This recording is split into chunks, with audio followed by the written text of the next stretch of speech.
it's another beautiful weather night in downtown Cincinnati, and the crowd filing in the Great American Ballpark for the second game of this critical four-game set between the Reds and the Arizona Diamondbacks.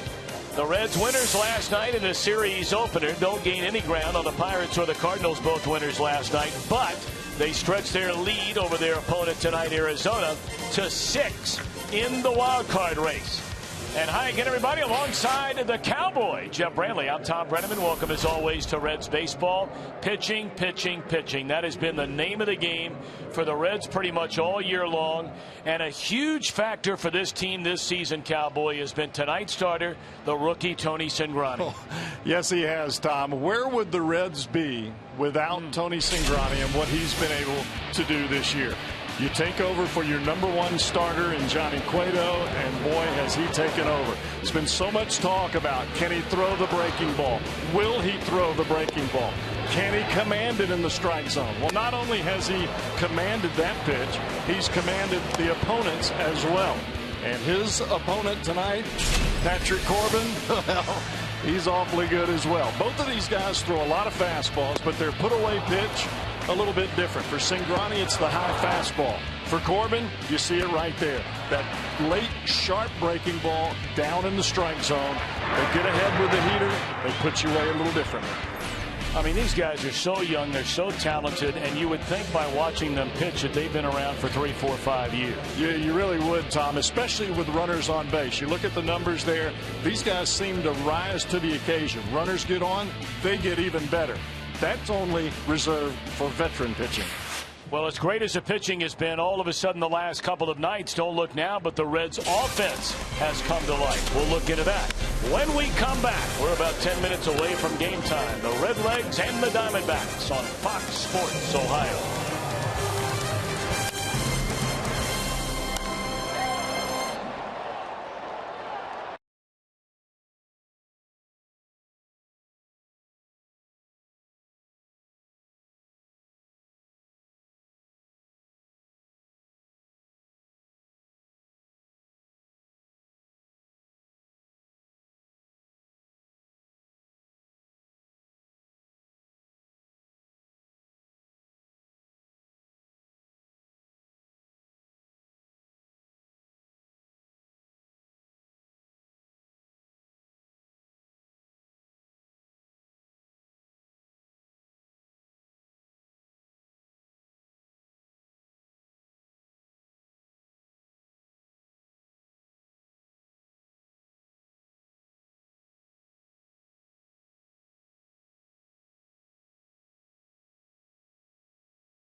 Park night here at Great American Ballpark in downtown Cincinnati, and for our four-legged friends, very nice weather. What about the rest of the night? Brought to you by Tri-State Orthopedics, and here's Scott Dimick from the WKRC Weather Department. Hello everyone, I'm meteorologist Scott Dimick. It's Bark of the Park night at GABP. Temperatures early will be in the low to mid 80s. We'll be into the upper 70s for the 7th inning stretch. For the final out, we'll still be clear to mostly clear and down to 76. Enjoy the game and go Reds. Well, the Reds offense has been on go Cowboy the last couple of days anyway. Yes, they have, Tom, and a lot of it has to do with consecutive singles, putting the ball in play with some regularity, and really just stringing out base runners. And the leader is that man, Brandon Phillips. You get Votto aboard, you get Chu aboard, and Frazier has begun to hit the ball well in the number 2 spot. All things clicking in the right direction. And you talk about Brandon Phillips. You know, he had a little bit of a lull there, and now all of a sudden, here we go again. Well, this is the time of the year, Tom, where everybody has got to kick it into an extra gear, the high gear, if you will. It's getting close to the crunch time, and when you're chasing teams that are above you, trying to keep teams like the Diamondbacks from catching you, you've got to put your best foot forward. I'd say he's putting his best bat forward right now. Well, that was very nice. Is the bat moving forward there? Very nice. All right. Trying to separate themselves from the Battling D-back to these Redlegs. First pitch coming up next from left-hander Tony Cingrani on Fox Sports Ohio.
The Ford F-Series truck's a best-selling truck in America 36 straight years by Cincinnati USA Regional Tourism Network.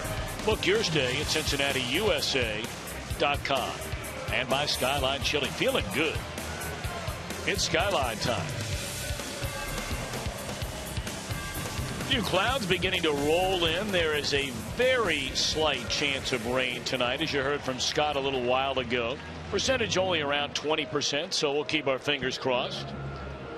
Kirk Gibson starting lineup tonight for the Diamondbacks, coming in 5 games over the 500 mark. A number of changes. Pollock leads off in center. Martin Prado in left. Goldschmidt, the league leader in RBIs, at first. Aaron Hill red hot at second. Matt Davidson starts at third with Will Nieves again behind the plate. Parra from the leadoff spot to the 7 hole against the left-hander Cingrani. Cliff Pennington, the shortstop.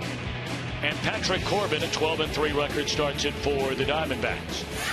Tony Cingrani looking for win number 7, making his 16th start of the year and his 21st overall appearance. Reds would really like to see Cingrani get off to a good start tonight from a command perspective. The pitch count is always a concern, especially for Cingrani early in the ball game. If he can find that arm slot early, get the ball down in the strike zone, get some quick outs, I think it would benefit him and the Reds greatly.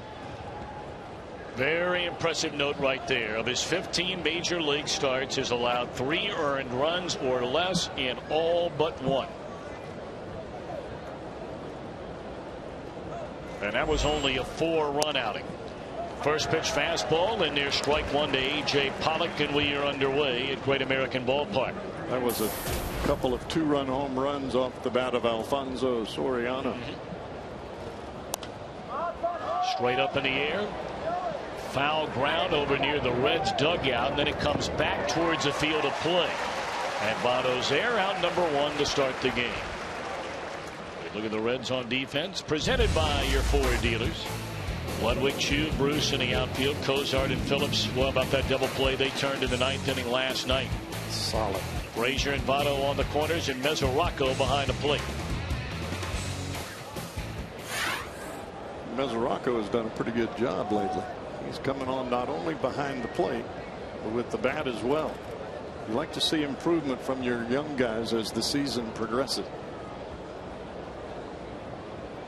Martin Prado. First pitch on the inside corner, and granted we're only 3 pitches into this game, but all of them for strikes from Cingrani. 280 batter is Prado. He can play virtually anywhere and pretty much has played everywhere during his major league career. Very versatile individual. Not only can play defensively in a lot of spots, he could pretty much hit anywhere you'd like for him to in your lineup.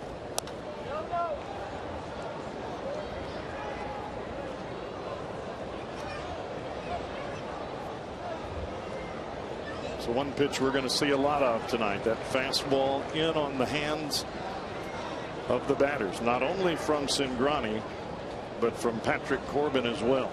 I want to ask you a question here after this pitch about Cingrani. As that one's in the air, and this will be out number 2 in the inning. Mesoraco fires that mask away, 2 gone.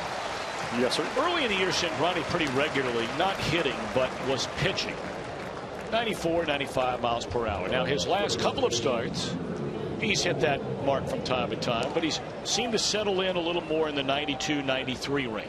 Any reason for that? I think a lot of it had to do with adrenaline, the feeling of having to prove yourself every time out.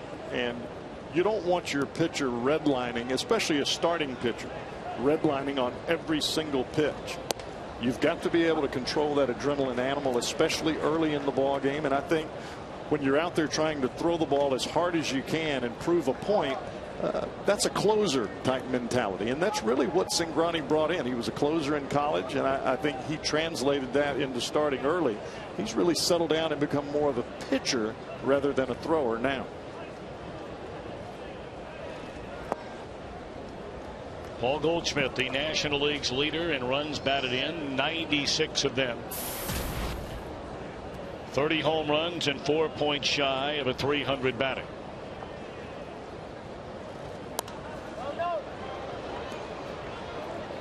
Goldschmidt had 2 hits in a game last night, but both of them were singles. One of them an infield hit. He scored a run.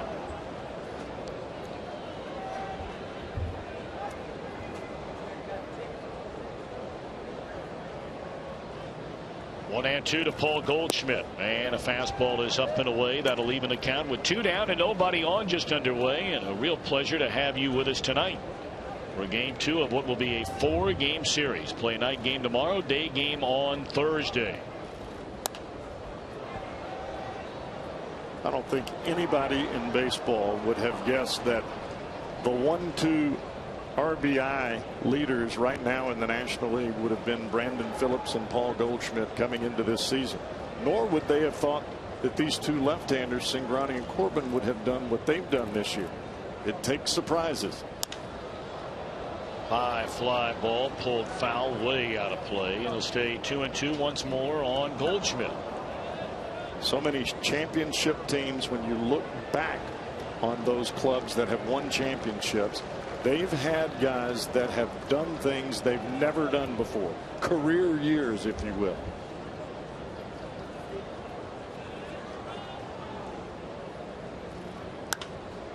Straight up in the air, and it'll be 3 pop-ups in a perfect opening inning for Cingrani. So the Reds are coming up against 12-game winner Patrick Corbin as they bat for the first time when we return.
Bottom of the first inning.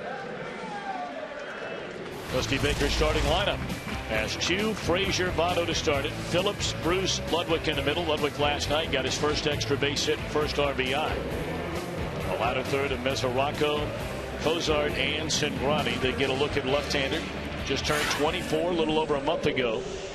Patrick Corbin. Awfully tough on the Reds the first time through in Arizona. And I think there's been some talk here lately, Tom. How's he handling the innings limit, especially with the fact that his last 3 starts haven't been the perfect starts. That's what happens when you're good early. But you look at this kid, 183 innings last year. I think it's just a little bit of bump in the road. You readjust and you keep right on going. Awfully tough mentally. Corbin, a National League All-Star this year. As Chu swings and fouls it out of play. Talk about a deal. And what a deal it was. Originally drafted in the 2nd round was Corbin by the Angels. That was in 2009. But then was traded to Arizona along with left-hander Joe Saunders in the Dan Herron trade in 2010. Well, he's pitched 2 full years in the Diamondbacks minor league system. Made 22 game appearances last year, 17 of those as a starter for the big league club, and now his first full year in the big leagues, and that's all for Chu. Well, that was that breaking ball we were talking about, and it wasn't down for a swing. It was a strike whether you swing or not. Started at the front hip of Chu. You could see the hips buckle of Shin-Soo Choo as it snaps across the plate.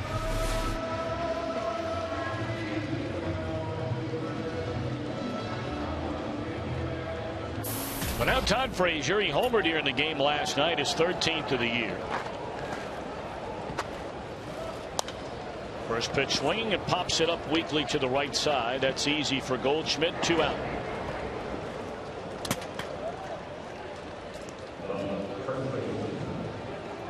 The Diamondbacks defensively brought to you by your Ford dealers. Pollock to start at center, flanked by Prado and Parent. That's a very good defensive outfield. Davidson, Pennington, Hill, and Goldschmidt along the infield. And Nieves continues to play every day in the absence of Miguel Montero, their regular catcher, currently on the disabled list. You don't normally see a wholesale change on the left side of an infield for a ball club. But the Diamondbacks do that, especially with the emergence of Didi Gregorius. They signed Cliff Pennington.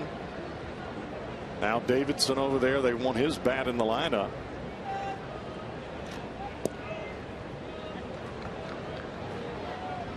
Most starters are very sharp in the first inning.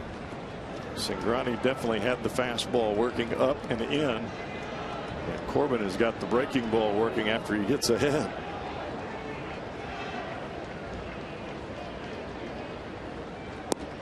Started 2 and Votto able to hold up. Jerry Meals calls the balls and strikes tonight. Chris Conroy the umpire at first. Will Little at second base.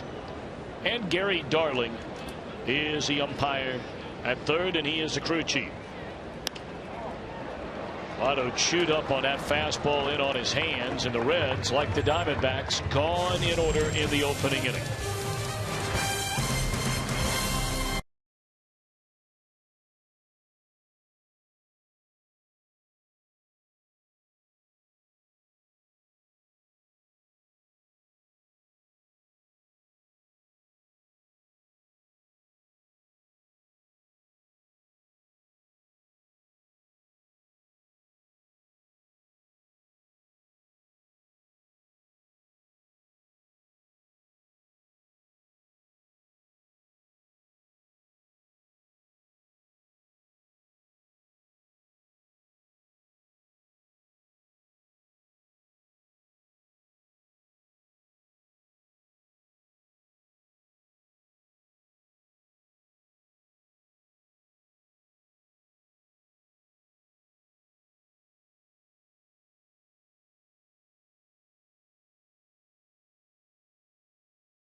Matters naturally when a left-hander is on the mound, but you look at these numbers and you might think otherwise. Tony Cingrani limiting right-handed batters among all Major League Baseball starters as a southpaw to the lowest batting average, even lower than Clayton Kershaw. That's pretty much getting it done. But that's the difference between a guy that can start for you and face lefties and righties and a guy that you put in the bullpen that only faces lefties.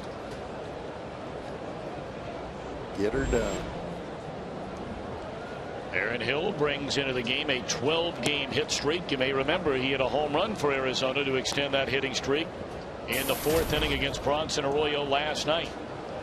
1 for 3, also hit by a pitch.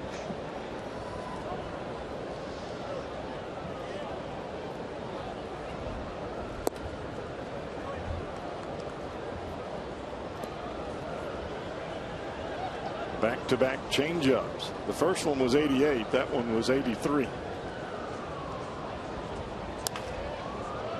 Popped up into shallow left field. That's a long run for Ludwig, and it doesn't matter. It's out of play. You know, we failed to bring up last night, and it certainly bears pointing out. You look at the sleeves of the Arizona Diamondbacks, the left sleeve, and they're wearing the number 19. Of course, one of the saddest stories that we have heard in this country in a long, long time was that of the Prescott, Arizona Fire Department Granite Mountain hotshots. 19 firefighters who died fighting the Yarnell fire back on June the 30th.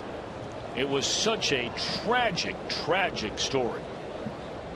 So many of them very, very young men in their early 20s, mid 20s, early 30s, mid 30s, with very young families. And the Arizona Diamondbacks organization, along with so many others, perhaps so many of you out there, rallied to do what you could and what they could and what we could for those families, remembering their dads. And all of these guys, for the most part, were young men. I'm talking young guys capable of fighting any fire. They were the best in the business. That's why they call them the hot shots. But they all left behind wives and children. That's a rough pill to swallow.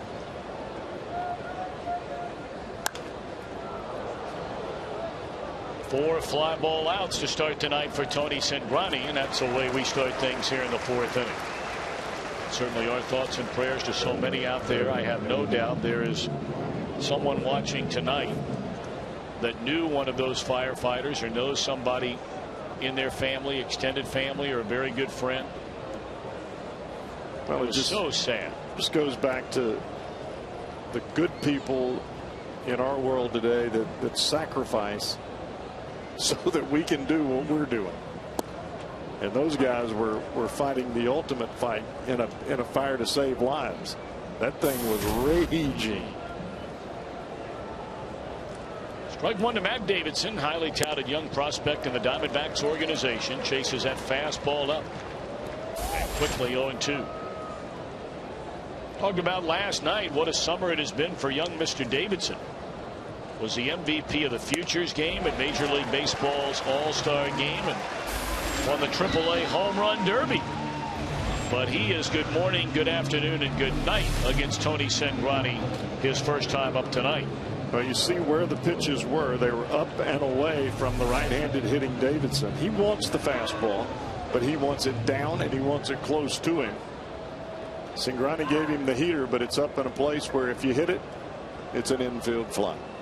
And you see those pitches, and it brings to mind something you and I talked about last night in regard to Aroldis Chapman and how the really hard throwers, if they give the ball a little bit down in the zone, and of course every pitcher is taught to pitch down in the zone, but because of the amount of time you have to swing at a pitch and how far a bat has to travel to make contact with that pitch, if it's down, you can get to that pitch quicker than you can trying to chase something up. That's where you're taught to hit, is to look for the ball down, look for the ball hard, quick hands, get your hips open, use the speed of the pitch. Lazy fly ball right field. Cingrani a perfect second inning. No score. Phillips, Bruce, and Ludwig coming up.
The Kroger bleachers here at the ballpark.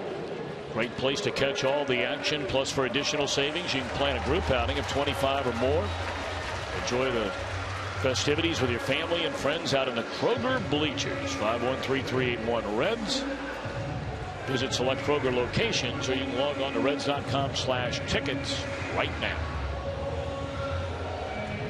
Bark in the Park night sells out in a matter of minutes every single year. And of course, we thank all our friends from SPCA Cincinnati. So far, they've had nearly 4,600 dogs and cats that have been placed in new homes. That's nearly 500 more cats, 460 more dogs have found new families than at this time from a year ago. So we thank all of you and the unbelievable work, and they can use your help if you can give it in any way, shape, or form. SPCA Cincinnati. I mean, little things you can do. I'm taking my daughter over there tomorrow. She's going to go out and walk some of the dogs that are in the shelter. They need to get out of there and get some exercise. That's one of her favorite things to do. So we're on our way tomorrow.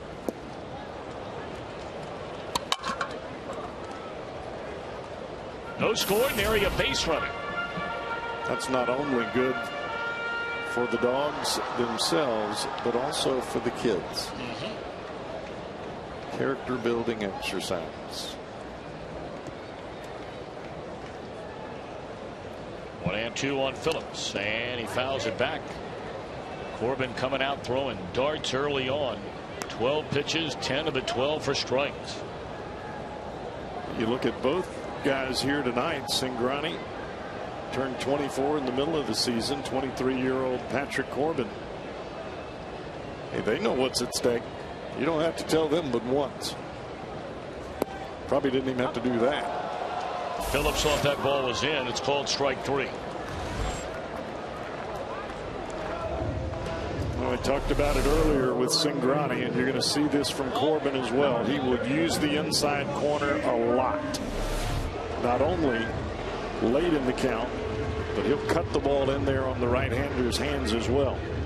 It's the toughest pitch to throw is to locate the fastball away from your arm side, and that's exactly what Corbin did there.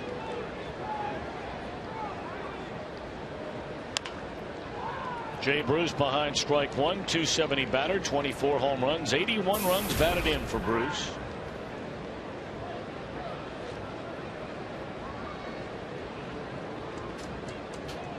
Two pitchers already have faced a total of 11 batters, and each of the 11 has seen a first pitch strike in the at bat. 0-2. What you get with that is you get very aggressive from an offensive standpoint. You've got to hit a pitcher pounding the strike zone. The last thing you want to do is stand there and watch 2 strikes go by.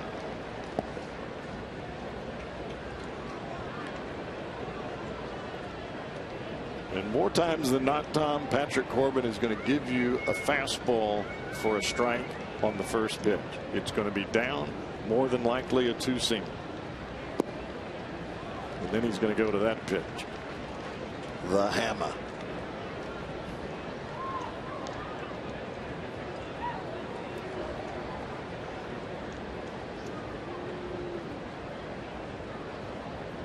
Coming back with a fastball after 3 straight breaking balls, and it's high. So after getting ahead 0-2, Bruce has worked it full. Let's take a peek in there and see what he's coming back with. 3-2. What do you think? Oh, him the heater, Ricky. Oh, he's going with a slider. Started right at him. Oh, yeah.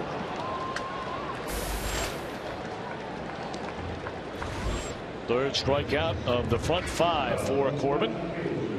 If they read it's a home run off the Toyota sign out by the Power Stacks tonight.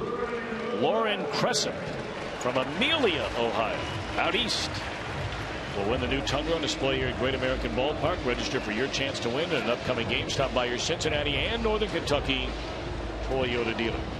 Shows you the confidence that young Patrick Corbin has in a breaking ball to throw it 3-2 there after 3 consecutive pitches out of the strike zone. Off the glove of Corbin and right to Aaron Hill, and that's all for the Reds. And Ryan Ludwig here in the second. Go to the third. No score.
Serious injuries, call 1-800-ELK-OHIO. Don't keep it close, that's for sure. Against these Arizona Diamondbacks, boy, they are mighty good in the tight ones. Tom, you and I talked about this last night. The Diamondbacks awfully good in ball games where they come back late. They may trail early, but they do have a unique ability to come back late in the ball game.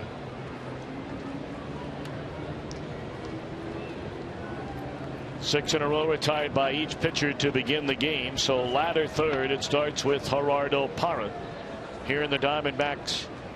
Top of the third inning, strike one from Cingrani. 5 fly ball outs, 1 strikeout for the Reds left-hander so far, who's averaging better than 10 strikeouts per 9 innings. He'd be tops in the game if he had the enough innings to qualify.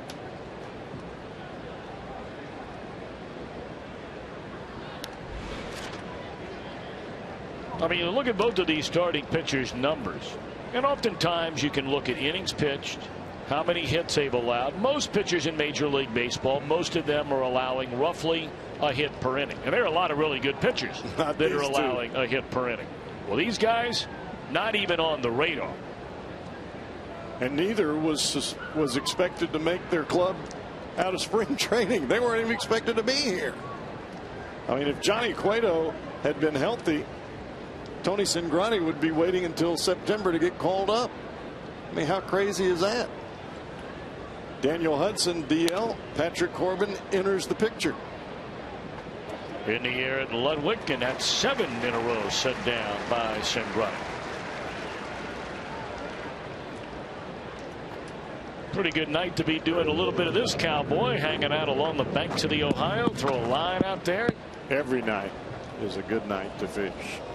Look at that trio just hanging out, wait for any movement. Think they got ice cream in that bucket?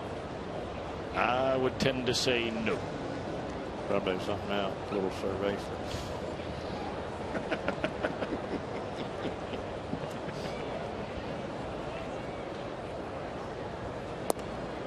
Strike one to the shortstop, Cliff Pennington. 238 batter with a home run and 18 runs batted in.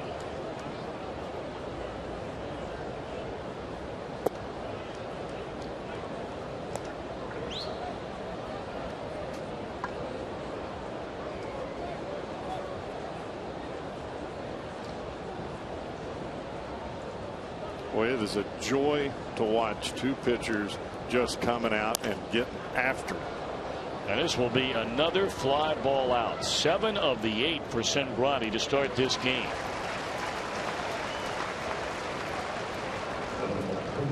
Tonight's Ohio Lottery Mega Millions jackpot sitting at $51 million. They'll draw that bad boy tonight at 11 p.m. and Jesse Jackson's got his fingers crossed. And I don't mean the Jesse Jackson you've heard of regularly. I mean the one right here in the booth.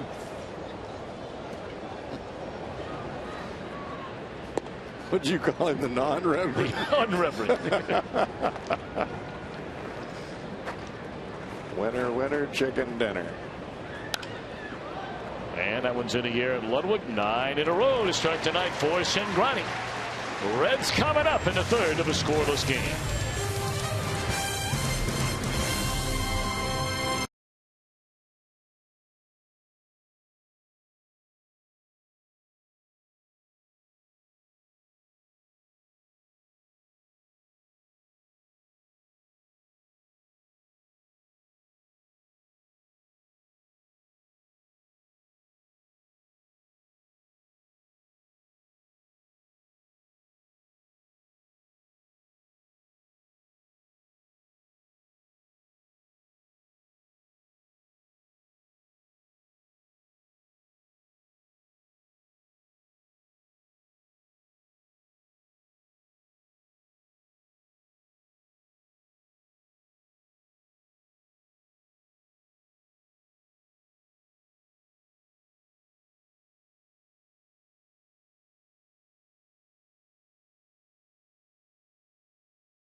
Joey Votto exclusively yesterday about his reaction to people saying that he walks too much.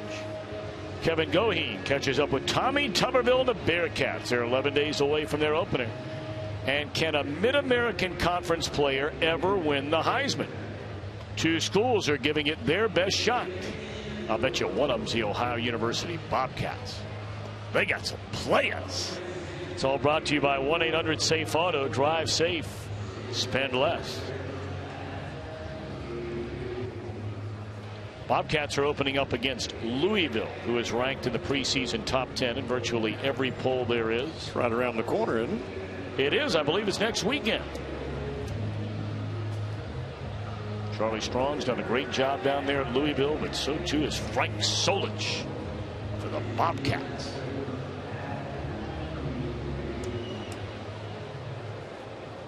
Devin Mesoraco to lead things off here in the third inning. No score. Neither team with a base runner. 6 straight retired by Corbin. 9 in a row sent down by Tony Cingrani.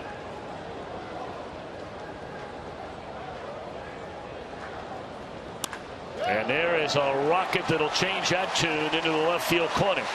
And this will be an extra base hit for Devin Mesoraco. You brought up earlier, you're starting to see signs of all the things the Reds people have been talking about this young man offensively. Supposed to be away. The ball is middle away, but the strength of Mesoraco allows him to get on top of the ball and drive it. And a lot of this, Tom, has to do with confidence, feeling like you belong, like you matter.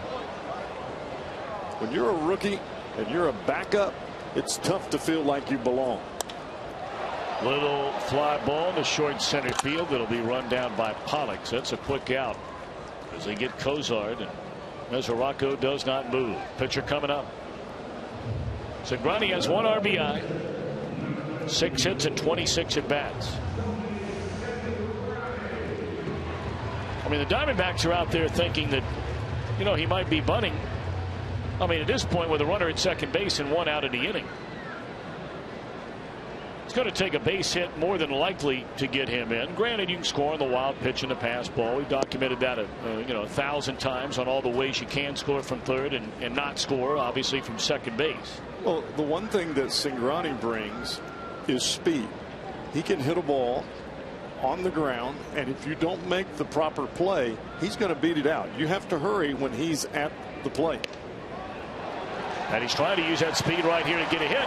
And he almost beat it out. You just said it, Cowboy. That was nearly a bunt single. He'll get credited with a sacrifice. Boy, was that close at first base.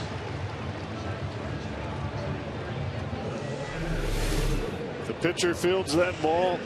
He's got it made. You can see Corbin fall to the third base side, but Nieves out from behind the plate, and he's got an awfully good arm, and he makes a perfect throw there. Boy, that was close. All right, so they're looking for a 2-out knock. There it is in slow-mo.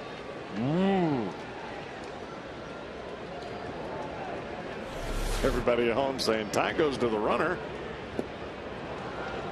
Chu struck out his first time up, down strike 1 here.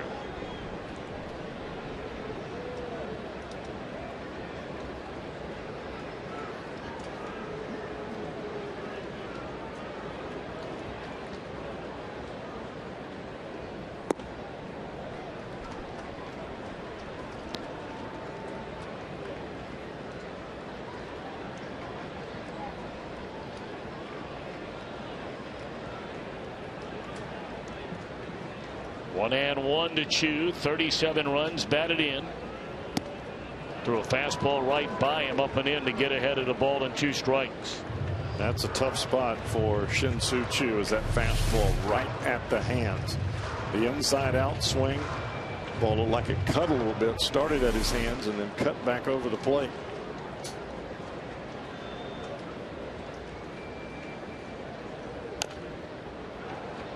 Came back with a breaking ball, and it's dribbled foul.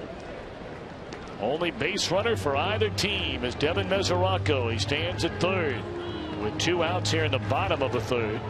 And Chu trying to find a way anyway to get him in. Talk about all the wild pitches. The Diamondbacks lead the planet in that category. That's certainly worth filing away.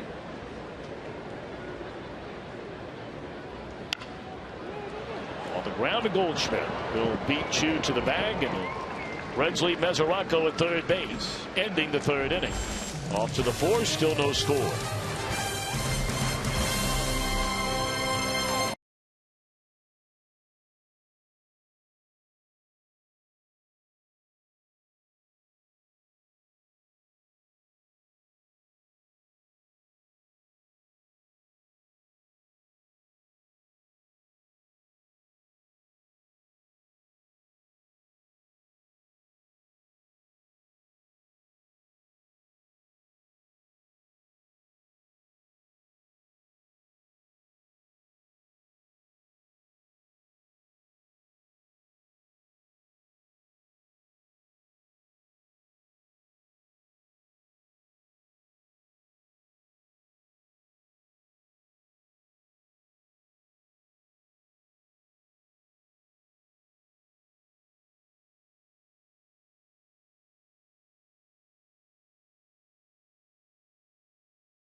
Off Kasich. That's out at Belterra Casino Resort, benefiting the Reds Community Fund, September 8th and the 9th. Two-day event. Get a Sunday night Jeff Ruby dinner, entertainment, so much more. Spend the night in the hotel. It's all included in the package. For more information, call 513-765-7240 or log on to reds.com/MartyGolf. I don't say it because he's my dad. It is a great event. That is one of the best golf tournaments I've ever been involved in. Not only the golf course itself, the people that are involved, but it is run like a smooth old machine. Undeniable. No score. Top of the order for the Diamondbacks. 9 in a row set down by Cingrani to start the game. He got Pollock on a foul ball to Joey Votto leading off the ninth. And not only is it fun, Tom, it's for a great cause. Yep. I mean, every ounce of dollar that is raised by the Reds community fund goes right back into the community. All over Reds country, not just Cincinnati and Northern Kentucky or right across the border in Indiana, but all over Reds country. There's a ground ball that Cozart handles. 1 out.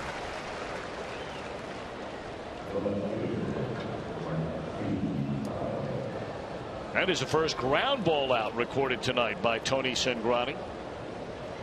8 of the front 9 went down on fly ball or pop-up outs. 1 strikeout.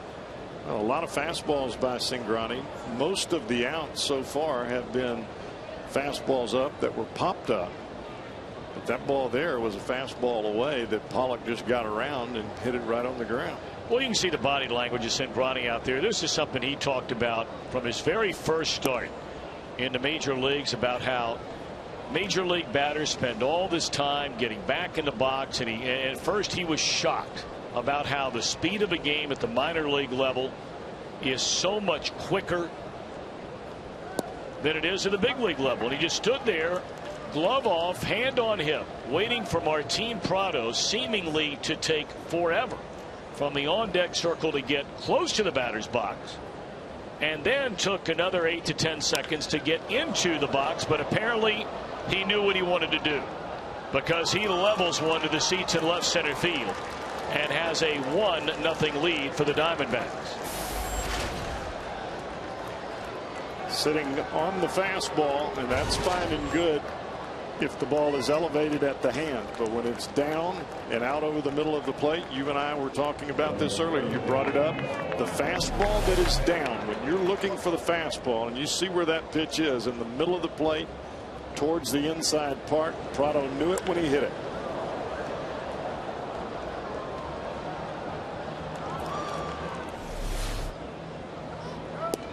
So the Diamondbacks strike first. Their first hit, their first base runner of the game, and Prado touches them all. His 12th home run of the year. That's a good player. And playing well right now, especially from the offensive standpoint.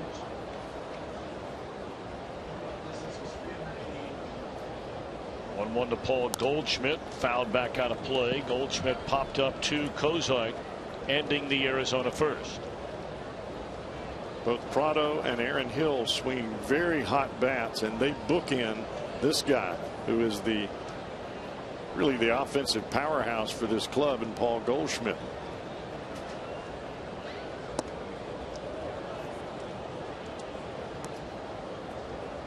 The St. Louis Cardinals, who sit a game and a half in front of the Reds for second in the Central, will play in about 15 minutes from now. They're in Milwaukee. They rallied late after the Brewers had taken a lead in the opening game of that series last night. And the Pirates shut down San Diego in a 3-1 win, opener of that West Coast swing. From San Diego on to San Francisco go the Pirates.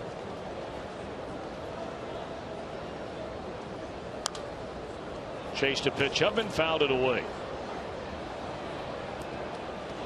This is where you get a little bit of your mettle tested. You're a fastball pitcher. You see a number 2-hole hitter jump on a fastball and hit it out of the ballpark. Sometimes it makes you question your game plan a little bit. Cingrani's got to stay with it.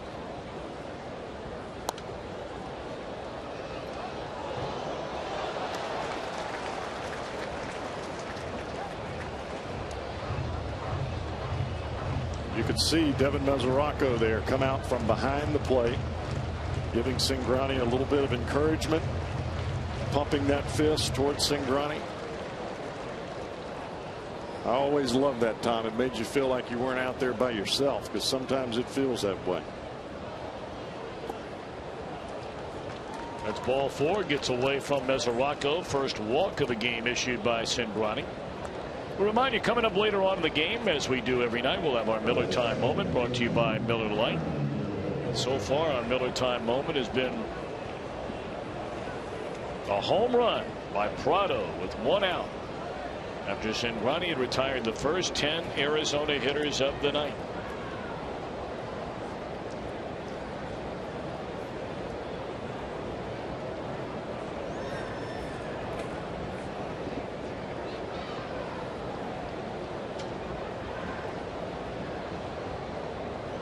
Now Aaron Hill, strike 1. You can't forget about Goldschmidt at first base. He will run. He's got 13 stolen bases on the year. As long as you let him know that you realize he's there and that he will run, you can hold him at bay.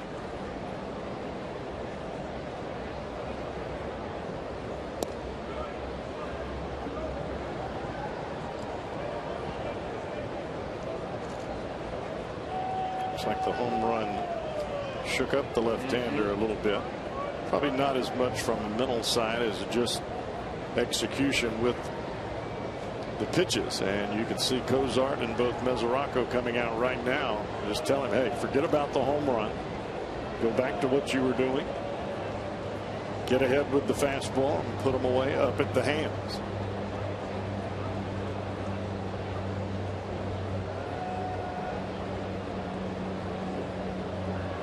Mesoraco back behind the plate. He'll put the mask on. 1 ball and 1 strike on Aaron Hill. 1-0 Arizona. We're in the top of the 4th inning. Talked about how hot Hill has been, among the hottest players in either league. And now they have Goldschmidt napping over there at first. And there's the tag by Kozart. Well, you had Goldschmidt going back to the bag on the previous pitch. And it looked like Goldschmidt was thinking about going there, and they just flat picked him off.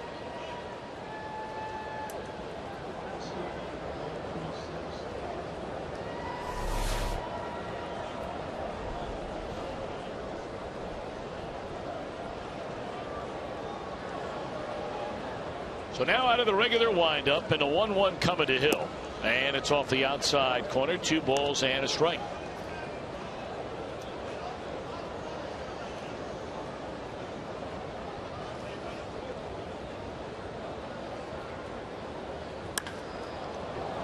In the air, left center field, well hit, giving chase is Ludwig, and that'll be up against the wall. Home run, walk, double. And thankfully they picked off Goldschmidt, or it might be 2-0 Arizona, and that's now a 13-game hitting streak for Aaron Hill.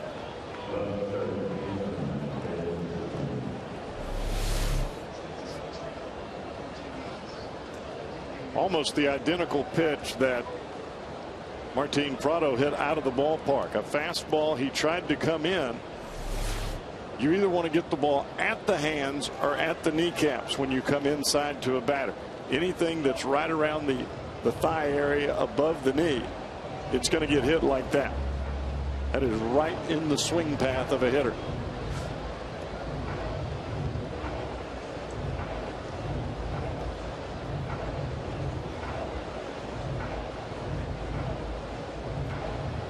If you've never met Brian Price, if you just watched him when he comes out to the mound, you get a real good idea about his demeanor pretty much every day, although now this is not good news. We'll get back to that in a minute.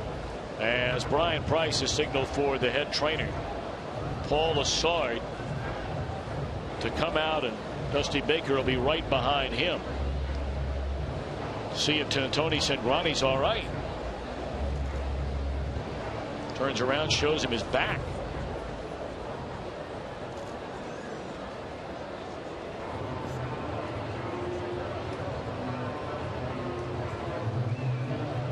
You read his lips, I can finish the inning. And they're going to the bullpen right now. Dusty taking no chances. You know, something may have happened on the extra hustle that he put into running down the first base line.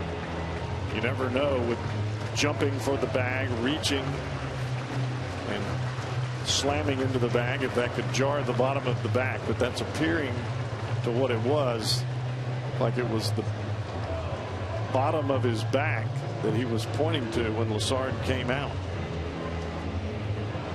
Oh, right back into the tunnel.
Cingrani. If we hear, when we hear anything from the Reds clubhouse, obviously we will let you know as soon as we know. So we'll stay abreast of that situation. Jim Day and Jeff Piecoro undoubtedly all over it. Cowboy, we started to talk a little bit about under 40 games to go now, including tonight. The Reds have 37. 23 of their 37 will be here in Great American Ballpark, where they're 18 games over 500. 2.5 behind the front-running Pirates, a game and a half behind St. Louis. All three teams, as of today, would qualify for the postseason. Let's start with this week and where everybody's going and what they're up to. Now, for the Reds, we know they're here against Arizona tonight, tomorrow, Thursday. Milwaukee coming in over the weekend. The Cardinals have 2 more against the Brewers, 4 at home against a team with the best record in the National League, the Atlanta Braves. And the Pirates we talked about out west with the Padres and Giants. Well, I think any point in time during the season you can hope to make up 1 game a week when you're winning 70% of your games. And I'm saying 70% because that's when you're on a roll, when you're playing well, because that's when you're going to make up games. But what has really happened here in the Central is you got to win 8 out of 10 games seemingly to make up any ground at all. All of these clubs have played tremendous baseball. I mean, look at the win totals: 71, 72, 73. That's as good as it gets in baseball, and it's all in the same place. Well, it didn't take Alfredo very long to get loosened up. His first pitch, ball 1 to the third baseman, Matt Davidson. You see the numbers on Simon. He's been very, very busy, especially here of late. No kidding. And you just have to wonder, did he get enough throws there to make sure he was ready? A lot of times you got a bunch of folks waiting for you to pitch. You come into the ball game, your adrenaline is pumping. This is a big out right here with a runner at second base. You don't want to have this turn into a monster inning, even with 2 outs. Davidson struck out his only at bat. Cingrani retired the first 10 Diamondbacks of the game before surrendering the home run by Prado. He then walked Goldschmidt, picked him off before allowing the double to Hill. And now Simon falls behind 3-0. That is a very impressive number right there for Alfredo Simon. Now that bullpen is built with those kind of numbers. You look at LeCure and J.J. Hoover, those guys come into the ball game. Manny Parra as well. They don't give up the other folks' runs. Green light on a 3-0 pitch for young Mr. Davidson. You better hope so. And the inning is over. So Simon gets the final out. Diamondbacks get the home run by Prado. Frazier, Votto, Phillips coming up for the Reds, down a run.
Last player to make 4 errors in 1 inning. Well, your heart bleeds for a guy when that happens. It doesn't happen often. But it happened to a guy who was playing out of position a long time ago. He came up a catcher.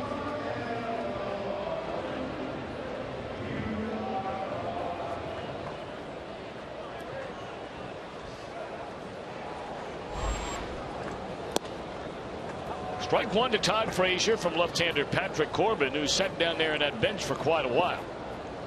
Diamondbacks putting 3 runners on. We had a pitching change after Cingrani left. Still no word from the Reds clubhouse.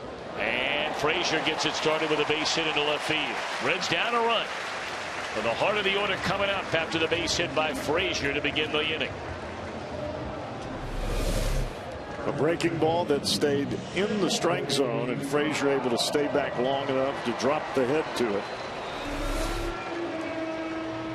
Not a bad pitch, just a good swing by Frazier.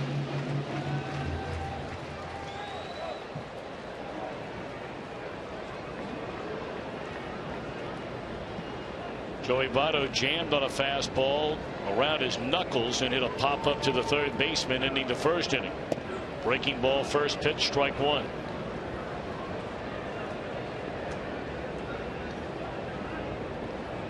This is the cat and mouse game that you play with a hitter, especially the caliber of Votto. Do I go back in there and try to jam him again, or is he looking for that pitch?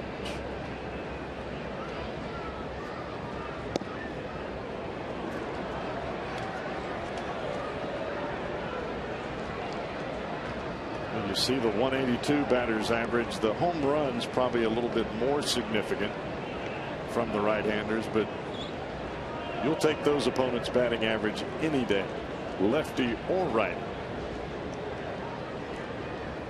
Corbin ahead of Votto, no balls and 2 strikes. And a fastball down and in.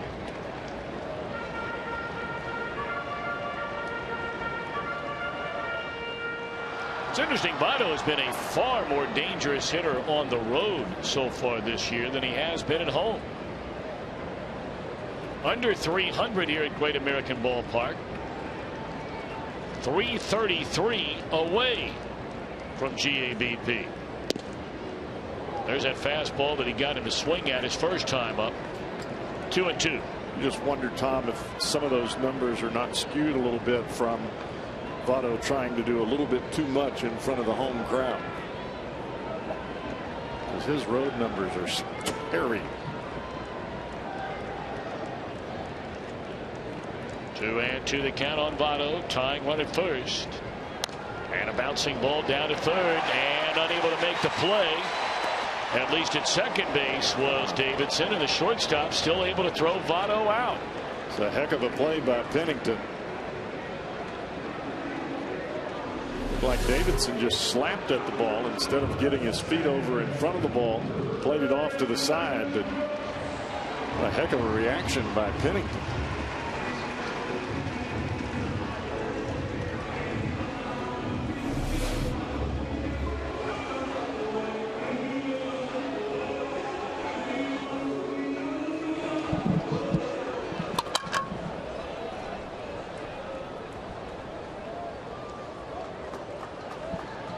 The tying run in scoring position, and it's Brandon Phillips, second only to Paul Goldschmidt among all National Leaguers in RBIs. This will not be one to that total.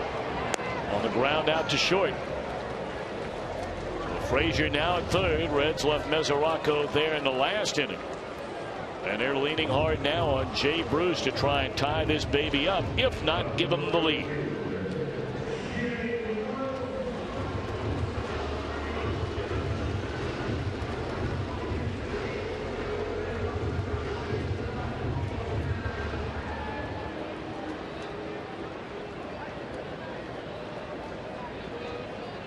Jay struck out swinging his first time up.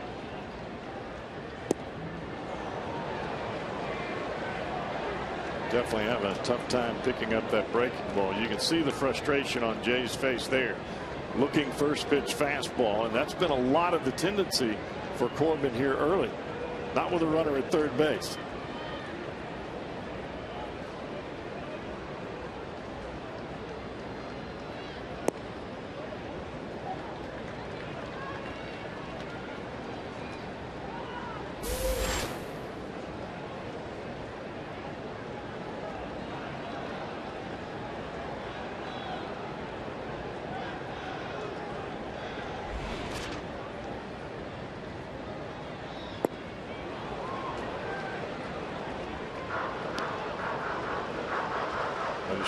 3 in a row. None of the 3 were strikes as far as called strikes, but enough to fool Bruce.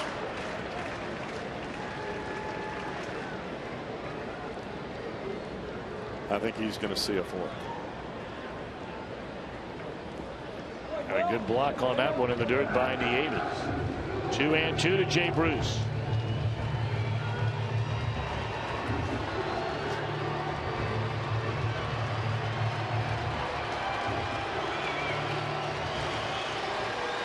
Well, is this that cat and mouse game where now all of a sudden he tries to sneak a fastball by Bruce, and Bruce whacks it somewhere hard? Nope, another breaking ball, and that's all she wrote for the Reds and Bruce in the 4th. They hit a man left at 3rd for the 2nd straight inning. D-backs lead 1-0.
Ohio.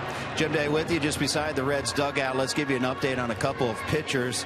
Certainly with Tony Cingrani leaving this game with injury, the Reds do not have much depth in the starting pitching department, including Johnny Cueto. On Friday, he'll have another MRI to see if there's any improvement in that right lat muscle. The last scan showed the strain was still there. He was only 75% healed.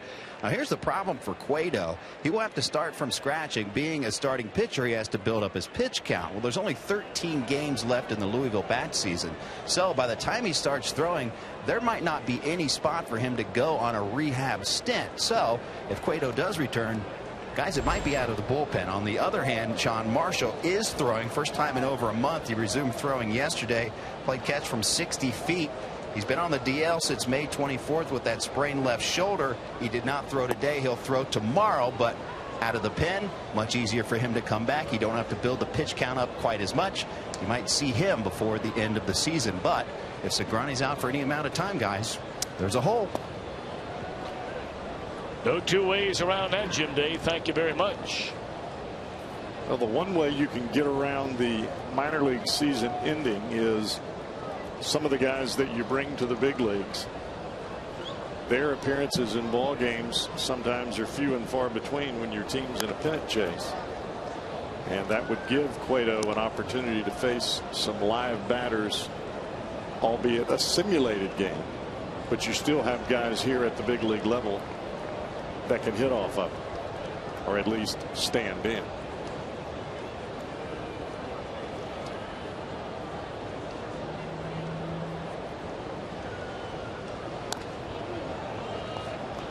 Diamondbacks with a 1-0 lead. We're in the top of the 5th inning at Great American Ballpark. Game 2 of this 4-game series. Reds won the opener here last night. Final count of 5-3 to open up a 6-game advantage against these Diamondbacks for the second and final wild card spot in the National League.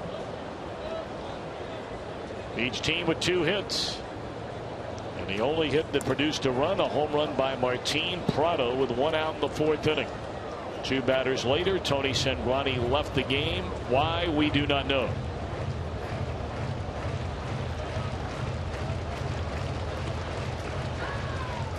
Well, the Reds fortunately were able to withstand an injury to Johnny Cueto because of the availability of Cingrani. I don't know that there's a whole lot of other options if Cingrani can't pitch.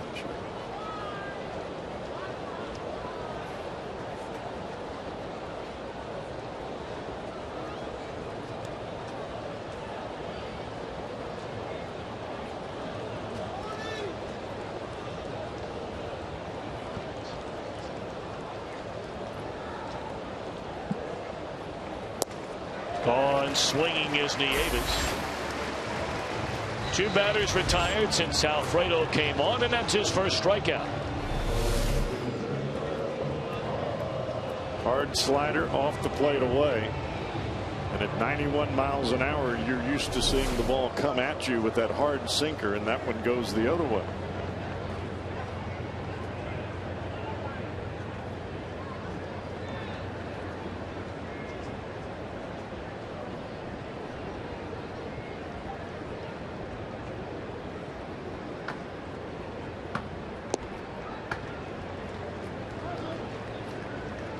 We do know in his American League past for Alfredo Simon, he was actually a starter with Baltimore for some time. Yep. Started and closed for that matter. This guy's an extremely valuable piece of this Reds bullpen, because it doesn't matter what you ask him to do. Anybody that can provide that swing man, pitch in the middle, pitch late, start every once in a while for you, invaluable, because very few guys can do it. And on top of all that, he's got good stuff. There's no question about that. I mean, it's one thing to be the jack of all trades and you can't get anybody out. Yeah, right. That doesn't work too good. No, it doesn't. Because you're not a jack of any trade for very long. You're a jack of getting released.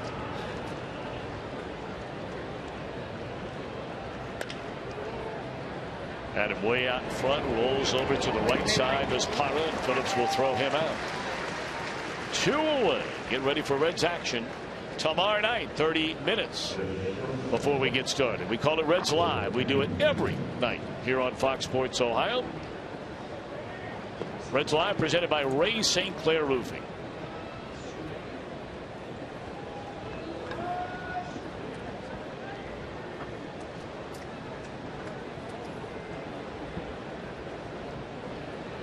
Cowboy, you speculated that we saw Tony Cingrani kind of turn to the side as if indicating a problem with his lower back when trainer Paul Lassard came out to the mound back in the 4th inning, an inning ago. And it is a strain in that lower back. Now, you've had a lot of back issues. Is that a big deal? Well, it just depends on the severity of it. And I still believe it came from the extraordinary sprint down the first baseline. More times than not, you get pitchers injured on the base paths, especially in something like that where you try to sprint, you try to put forth some extra effort to beat out a play, and you could really see him jam that foot into first base trying to reach that last little leap there. Throw those hips off kilter. You get some spasms in the lower back. How long they last? They could last a day or two. It could last longer than that. It just depends. And at his age, he should probably be okay, unless it's something really ugly.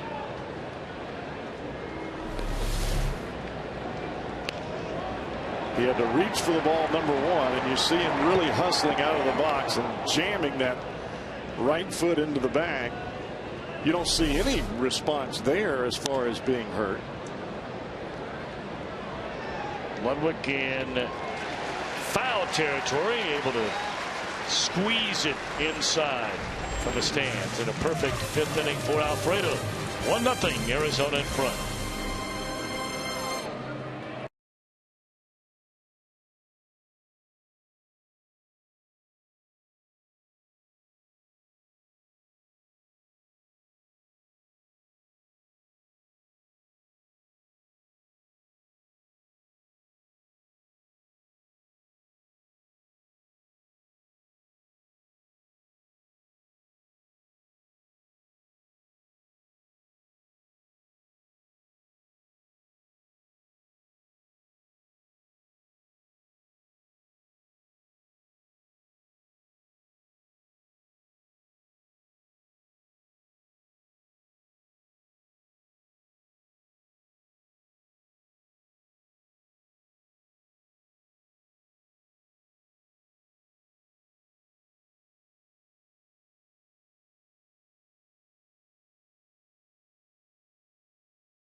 4 errors in a single inning. He's sitting in the booth next door. My longtime partner, the pride of Coshocton, Ohio. That's right. That's his hometown, Coshocton, Ohio, Mr. Bob Brenly. Of course, he was an all-star catcher. They had him at third base on September the 14th of '86. 4 errors, 2 on that play in 1 inning. But he hit 2 home runs in the game, including the game-ending walk-off home run in the 9th to beat the Atlanta Braves. That's why he was in the ball game at third base, because they wanted his bat in the lineup. They didn't have another option at third at that point in time, and that dude could hit. Dead red. What a guy. And of course, he would later become the manager of the Arizona Diamondbacks and guided his franchise to winning the World Series in 2001 in that incredible 7th game, one of the great World Series of all time, beating the New York Yankees on the Luis Gonzalez broken bat single against Mariano Rivera. What an unbelievable World Series that was. Not too many folks can say that. Reds down 1-0. Of course, the Diamondbacks won that World Series in just their 4th year of existence. Started playing in 1998. Buck Showalter was their inaugural manager, and Bob Brenly was my partner, sitting up in the broadcast booth for the first 3 years, and went from the booth to the manager and won the World Series his first year. It's pretty good. Yeah, I'd say so. Yeah. And I tell you, for the life of me, I have just been completely miffed as to why he has not been highly sought after to manage another major league team, as Ludwig has gone swinging. I mean, there are guys that are working on their 3rd, 4th, 5th try. Now, you got to have a lot of luck to win a World Series. Doesn't hurt to have Randy Johnson and Kurt Schilling in your rotation, but that doesn't guarantee you're going to win a World Series. They were better the following year. We've seen plenty of teams try to buy it. It just doesn't happen. I just cannot believe that with all the guys that have been given a chance to manage in the major leagues, and a guy who managed for 4 years, won 2 division championships, won a pennant and a World Series, and has never been hired again to manage a team. Does kind of shock you, doesn't it? Well, I mean, look around at some of the guys that are managing. And there's no sense of name and name, but there are guys that haven't won anything. BB's no nonsense, too. He expects you to come to the party every day with your A game.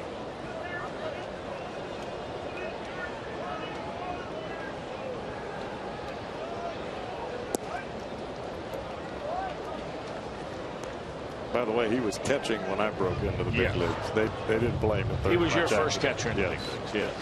And he used to give you a very hard time. Yeah, all the time. Breaking ball to Mesoraco. He had a double his first time up. Reds have 2 hits against Corbin. Mesoraco doubled leading off the 3rd inning. But wound up being stranded at 3rd. Back-to-back innings, the Reds have left a runner 90 feet away. And that ball's hit in the air into deep center field, and it's caught in front of the wall by Pollock. Got just a little bit out in front there. Otherwise, we've got a tie away go.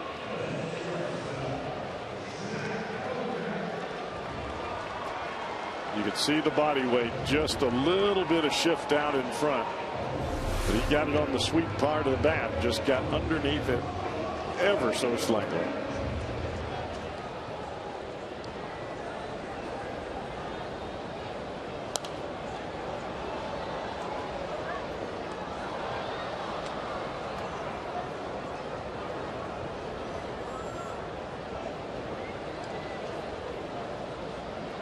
Oh, and 1 the count on Kozai. And it's to the shortstop Pennington, and the Reds are retired in order for the 3rd time tonight. And a 5-1-0 Arizona.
Ohio, brought to you by Toyota. See your Toyota dealer or visit buyatoyota.com. Toyota, let's go places. And by JTM Food Group, creating great dishes together. Well, he did a beautiful job with that park right along the banks. How sweet is that chair right there? That is nice. Nice. As you like to say, Cowboy. Nice. That's real.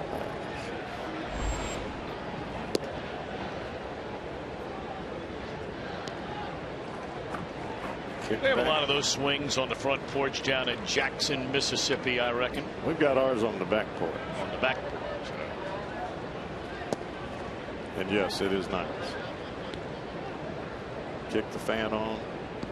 Listen to the crickets. Shut her down.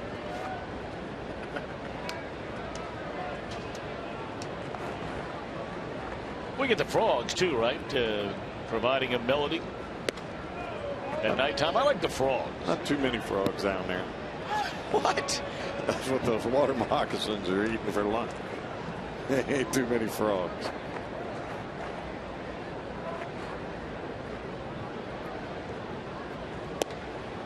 Strike one, 3-1 to Corbin. I got one of those bad boys hiding out somewhere in my backyard every night. Frog? He got quite a set of lungs on him. Well, I'll bring you a snake. That's all right. I like the frog. 3-2 to Corbin.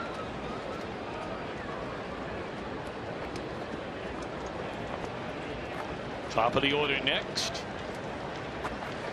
A.J. Pollock. Now Alfredo goes out of the stretch on a 3-2 pitch, and he misses ball 4 to the pitcher.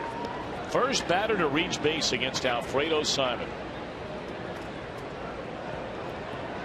Well, as you know, the voting is underway for the next Fox Sports Ohio girl. Log on to girls.foxsportsohio.com. Somebody up here in the booth was looking at that last night. I'm not quite sure who.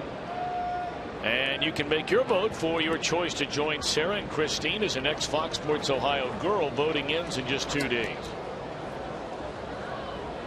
A number of very worthy candidates. And they all give you their favorite team. These are women from all over the state. Putting down the sacrifice is Pollock, advancing Corbin onto second base, 1 out in the inning.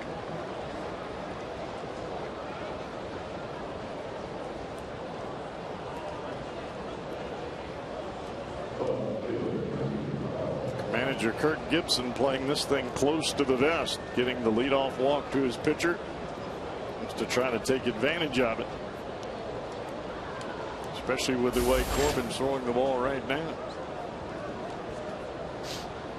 Well, here's Prado. He accounted for the game's lone run after Cingrani had retired the first 10 batters of the night.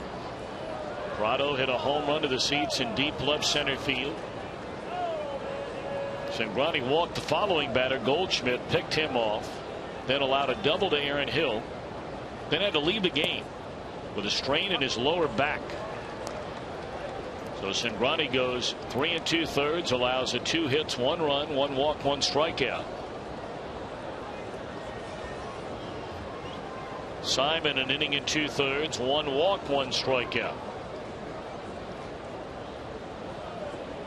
Pitcher Corbin out there at second base, and a little bit low. 1-1 to Martin Prado. These are the 3 big bats coming up for the Diamondbacks. This is where they like to have that runner standing at second and take their chances on getting a run driven in. Because all 3, Prado, Goldschmidt, and Hill, they're hitting.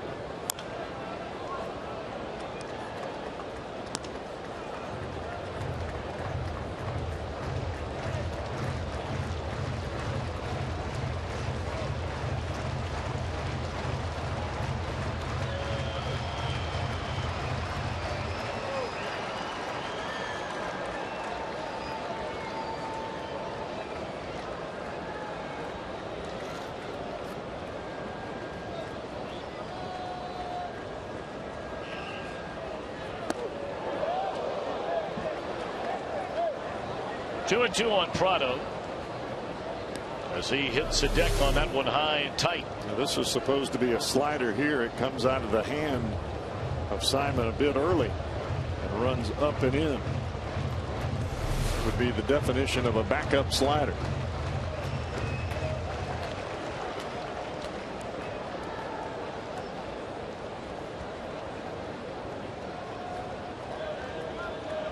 Otto's choked up a little, about an inch on the end of that bat. To the right side on a 2-2 pitch. Better hurry up and get rid of that thing. 2 away in the inning. That's the one thing about the Diamondbacks hitters. Every player that seems to put the ball in play, whether it's a fly ball or a ground ball to first or second base, or to the pitcher for that matter, they are sprinting down the first baseline. Well, I got to tell you, you walk back into that dugout, and I'm not sure how many guys on that coaching staff that many of these players will want to get tangled up with if it ever came to that. 'Cause I'm going to tell you, well, they got some men now sitting down there in that dugout. Oh, yeah. Gibson, among the most fiery competitors to ever play baseball. Don Baylor. Matt Williams, still chiseled out of stone. Matt Williams. Alan Trammell. They had some big dudes down there. 0-1 to Goldschmidt. Lined into right, and Bruce coming in to get it, and that'll end the inning. Sinking line drive, and Jay able to get there to keep it a 1-0 game, and strand Corbin at third.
Great American Ballpark, presented by Valpak.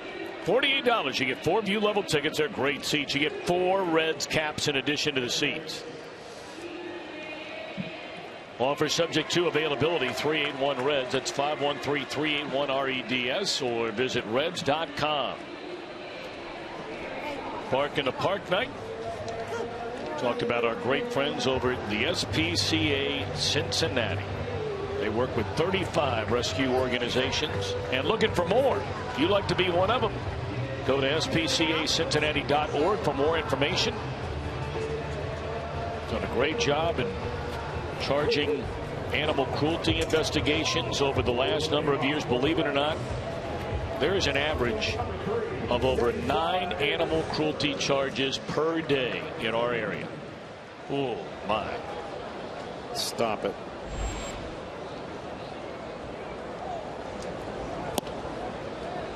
Cesar Torres is chosen off the Reds bench by manager Dusty Baker to lead things off against Corbin. Of course, is Torres a switch hitter? You have Ryan Hannigan, the backup catcher, but you have Chris Heisey sitting there on the bench. But it's his Torres. You're going to see 3 of those.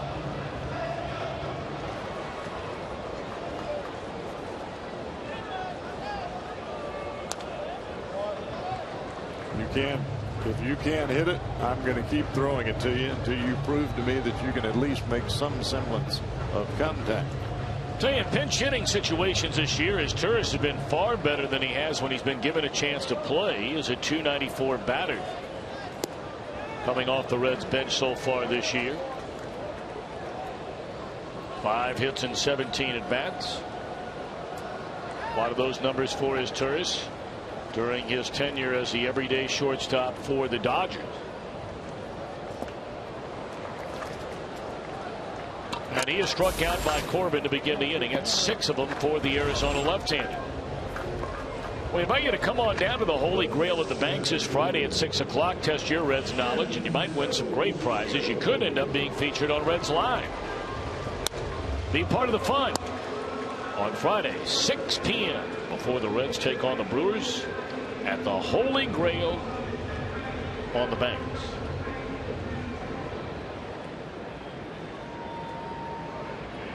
Now Chu 0 for 2. Pulled badly by that breaking ball, and he's not the only one tonight. Corbin has had the breaking ball since he stepped on the mound in the first inning.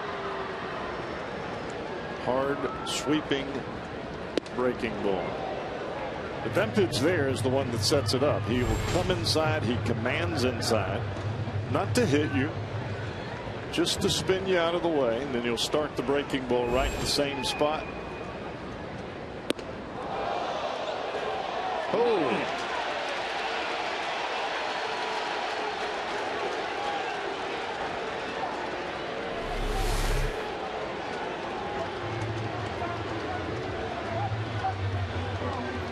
Of course, Prado had one run up and in, but the difference being a moment ago is Simon threw a breaking ball that got away from him. That fastball perhaps in some retaliation, but it was a fastball high and tight that Chu did not like.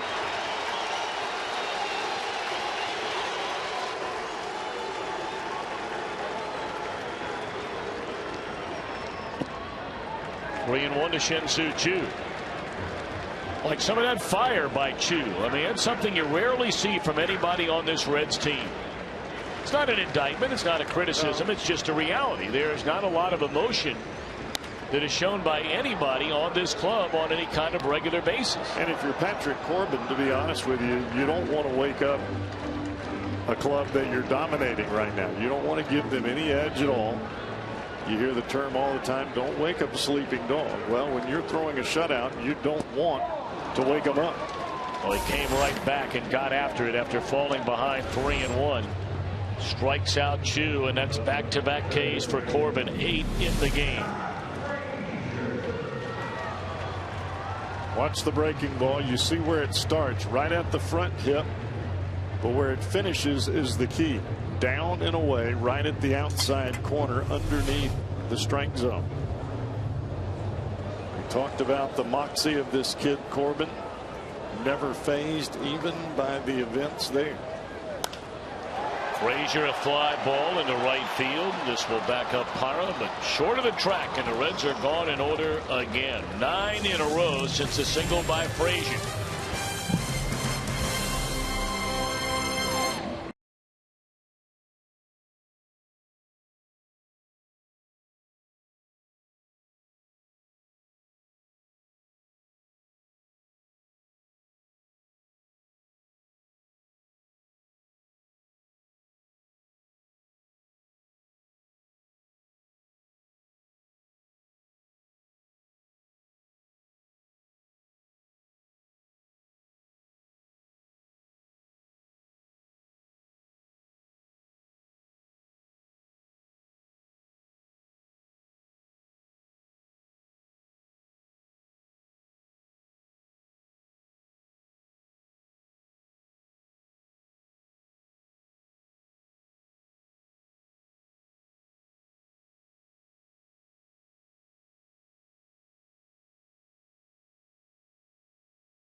On the game summary, this has been it.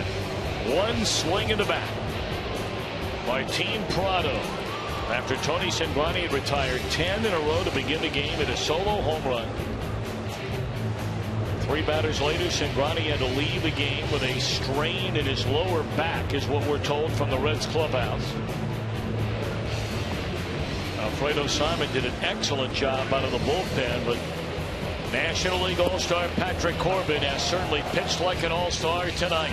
Really has, Tom. The first pitch strikes have been the key.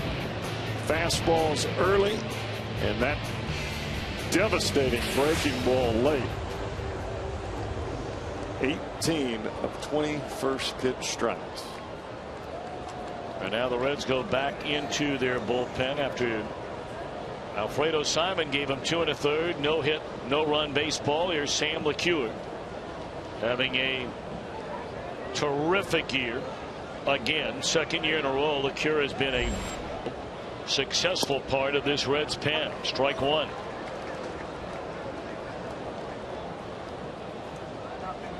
Well, LeCure has really found a home here at the big league level in a Reds uniform. Now he just pitches with no fear, Tom. May not be flashy as far as velocity or the trick pitch that some other pitchers have, but he understands what the job entails for the given day. He's not going to get beat more times than not by the long ball. He's going to keep the ball down, knows how to face lefties versus righties with his different stuff on a given day. And he can give you 3 or 4 days in a row if you have to have it.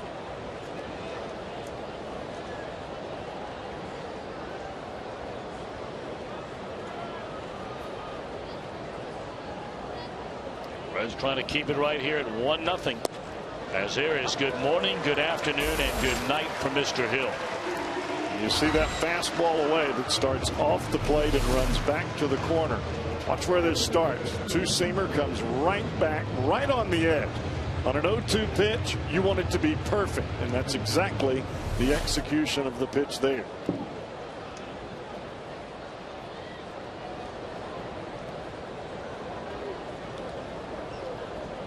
So now Matt Davidson, the third baseman, 0 for 2, has struck out swinging and popped up to the shortstop Kozai.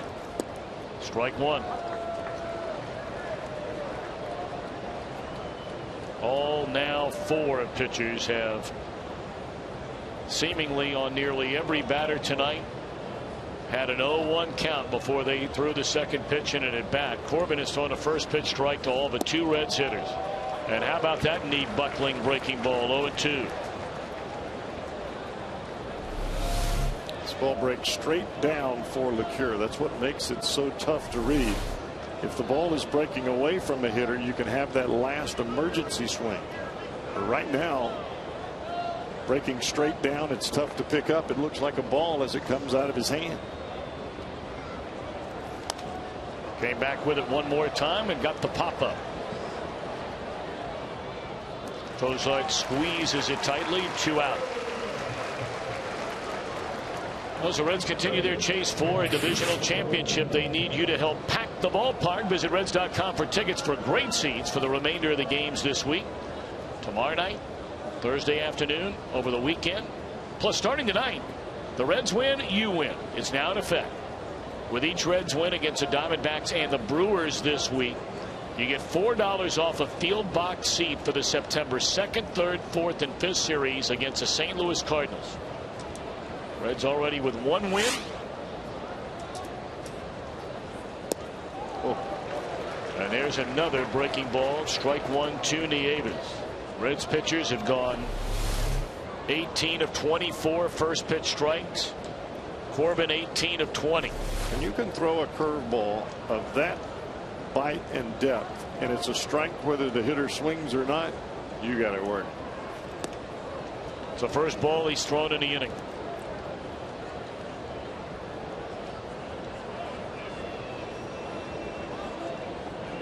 And I don't think there's one player in either dugout that doesn't realize the magnitude of this series. The Reds want to keep the Diamondbacks in the rearview mirror. The Diamondbacks want to play a little baseball and have a little pennant fever themselves. Diamondbacks most recently in the postseason in 2011. When they were Western Division champions, losing to the Brewers, Central Division champions in the opening round. Of course, Bailey and the Reds to the postseason 2 of the last 3 years as divisional champs. Phillips to the outfield grass, an errant throw, and the runner is safe. Didn't quite get his feet set in time, but that goes back to the hustle that we've seen all night from the Diamondback base runner. And that's a catcher hustling down the line. You realize that you have to get rid of the ball quickly, and you make a mistake as you pivot to turn.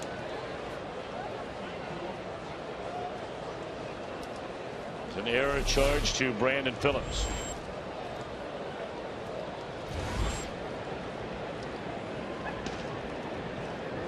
Well, you don't see many of those, especially on the throwing side from Brandon. So the inning continues now for Gerardo Parra. Runner at first, 2 outs, 1-0 game, and a breaking ball, strike 1 on the outside corner from Sam LeCure. Cardinals a 1-0 lead. Milwaukee bats in the bottom of the 3rd inning at Miller Park. San Diego will host the Pirates later tonight, a little more than an hour from now. We're in the 7th inning at Great American Ballpark in Arizona with a 1-0 lead.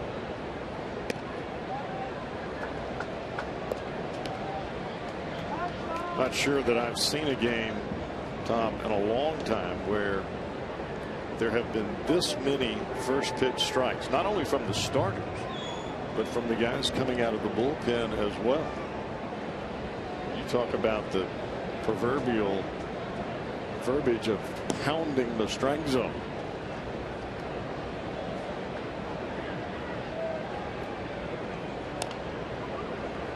LeCure will get to it, bare hands, and in time to get the speedy Parra, and that's all. He pitches around the inning. So here we go. Votto, Phillips, and Bruce coming up. Down 1-0.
Choose one of 32 home run derby competitors, including everybody from this year's home run derby. Download MLB.com's home run derby game for free tonight. Great American Ballpark. Bottom of the 7th inning. 12-game winner Patrick Corbin, the National League All-Star for the first time this season, and he has been dynamite so far tonight. but pitching with the smallest of margins. 1-0 as he delivers a strike. 19 of 21 batters now for Corbin. A first pitch strike in the game. 1-1 to Joey Votto, be followed by Brandon Phillips and Jay Bruce. Votto has popped up to third and bounced out third short to first. Adam Eaton takes over out in left field. Young man from Springfield, Ohio. Votto comes in to replace Davidson at third base.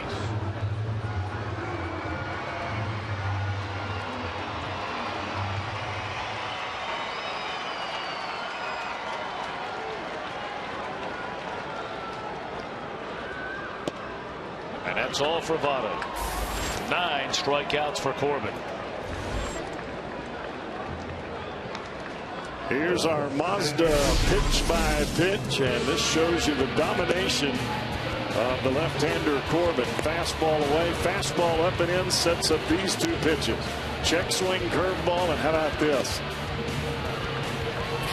Locked up, yellow hammer. Started right at the front hip. We saw it earlier to Chu. We saw it to Bruce, and now here to Votto. 3 times this year Corbin has struck out 10 batters in a game. His next strikeout tonight will match that number.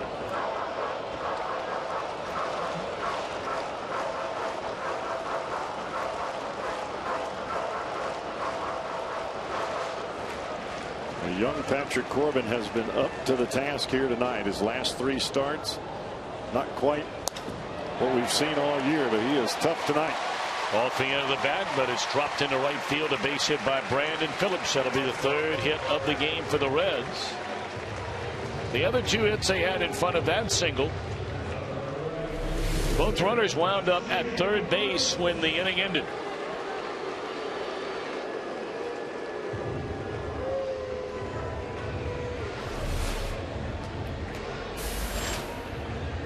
Well, Bruce hoping that Corbin can make a mistake, because he has been especially dominant against Bruce, striking him out twice in a game. And it's come on that breaking ball that we just saw in our Mazda pitch by pitch there to Joey Votto. That hard sweeping breaking ball that starts at the hitter and ends up down and away. And it's got some velocity to it as well. That one nearly got away from a catcher, and alertly Brandon Phillips able to see that Nieves got it and had to go diving back into first base, but back there safely. Well, if you're Brandon right now, you're looking for a pitch that will bounce in the dirt and get away from the catcher. But Nieves came up with that in the glove and allowed him to snap that throw back to first base. All 3 Reds hits have come from the right side of the plate. Lefties 0 for 8 against Corbin, we brought up earlier. Left-handed batters collectively on the year, hitting barely over 180 against this Arizona left-hander. Corbin grew up in Syracuse, New York. You don't see a lot of baseball players come out of that neck of the woods.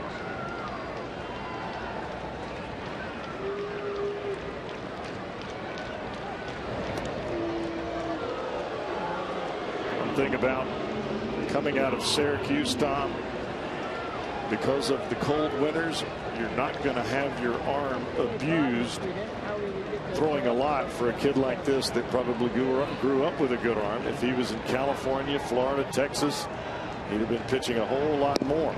Right now he is fresh as a daisy.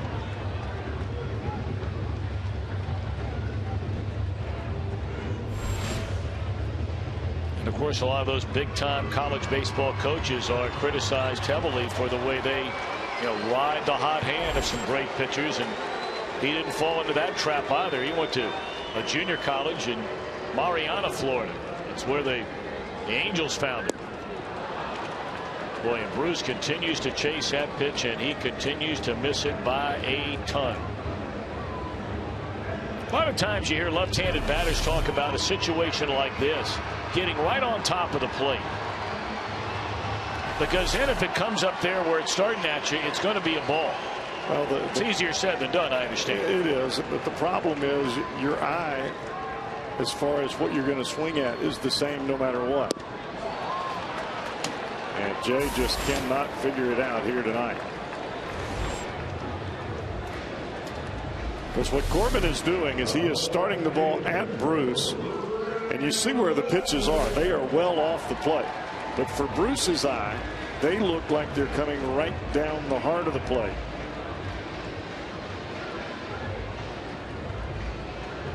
Because I know if I see a hitter move up on the plate, I just start the ball out a little further. Because his eye doesn't change just because he moves up on the plate. He's going to swing anyway.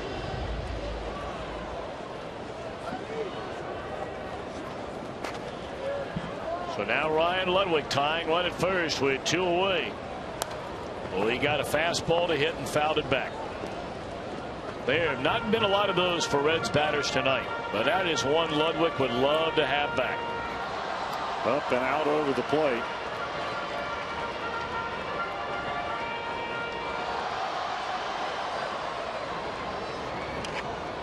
Corbin has 1 complete game in his first 24 starts of the year. Well, he has just a sensational pitch count in this game. 78th of the game. And that one dumped into right field. This will send Phillips on first to third. So now the Reds needing a base hit from Devin Mesoraco with a chance to tie it. They're on the corners with 2 away. Pretty good piece of hitting there by Ryan Ludwig. They're going to go away with the fastball. And let's face it, that ball was a 2-seamer off the plate away. Same pitch that he fouled off. This time, instead of opening the front shoulder, he stays right with it and drills it into right field. Mesoraco's had a couple of pretty good at bats. The double down the line and drove the ball all the way to the dead center field wall. So I was starting to ask you, I mean, obviously you are not going to walk Mesoraco and put the potential go-ahead run into scoring position. You don't see anybody, or at least it is very rare you see anybody ever do that. But there has been no contest as far as the swings tonight against Corbin, that Mesoraco has had better swings than anybody in this Reds lineup. You have to wonder if Corbin will change the game plan here. Instead of going with the fastball away, will he come with the variety of breaking balls here? He's thrown a few change-ups tonight, but not too many. Now may be a good time. Tying one at third, lead one at first. And on the first pitch, he pops it up, and this will end the inning, and the Reds are still trailing 1-0.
Miller Lite. Jay Bruce to save a game in September 2010. as the Reds were marching toward a divisional championship that year. I believe that was Adam LaRoche who hit that ball, yeah, down the right field corner, and taking away what would have been a home run to give Arizona a lead.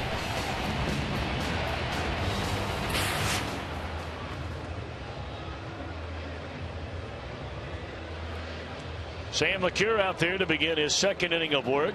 Allowed one base runner. That was an error. Struck out a batter. So he'll face Pennington, Corbin, who springs out of the dugout. And then back to the top of the order in A.J. Pollock. 1-0. The Diamondbacks lead it. And 1-0 still to score in favor of the Cardinals as they bat in the top of the fourth inning in Milwaukee.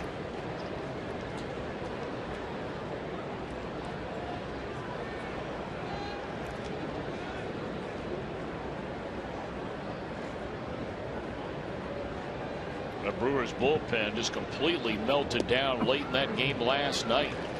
Got a huge double play to the Brewers after they had taken a lead on a Ramos Ramirez home run. Then with 2 outs, the Cardinals unloaded in the 8th to win. Major Achilles heel for the Brewers this year. And last year. Not only the injuries, but once they lost Axford, and they didn't lose him to injury, they just lost his effectiveness as closer.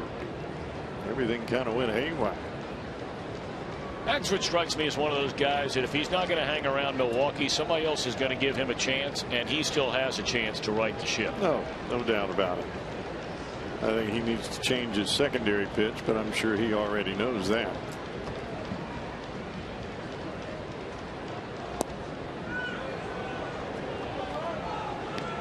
He's always had an awfully good fastball, but that over-the-top curveball is not a strike pitch. Maybe a strikeout pitch with 2 strikes. But as we've seen, when they know the fastball is coming and it's down in the zone, playing ping pong with the bleachers out in the outfield.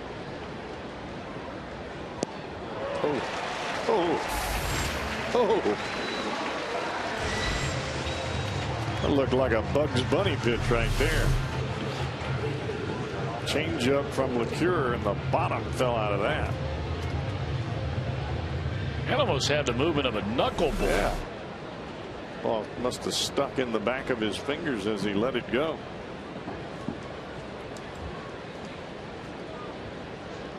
Almost a split finger type pitch.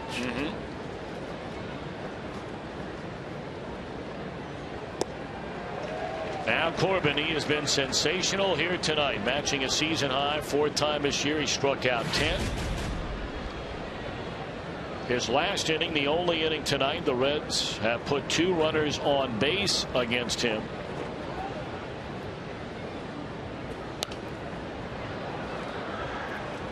Reds pitching has only allowed 2 hits. Corbin's given up 4. But of course, as we say it so many times, they can talk about every stat there is known to man. At the end of the day, there's only one of them that means anything. How many runs you got?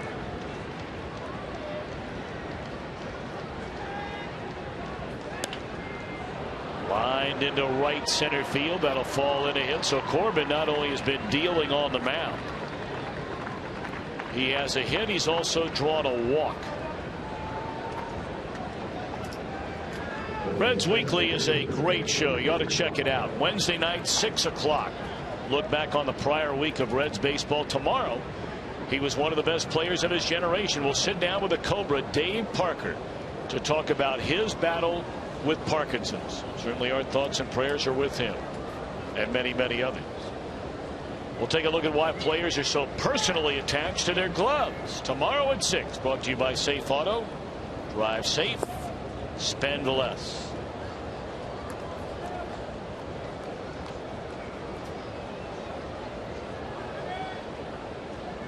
One on, one out. Pollock the batter.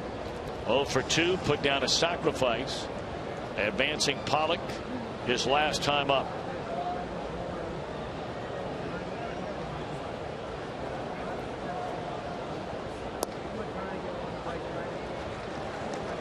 used the same glove from the time I was 10 years old till the time I retired in the big leagues. Not the exact glove, but the style of glove.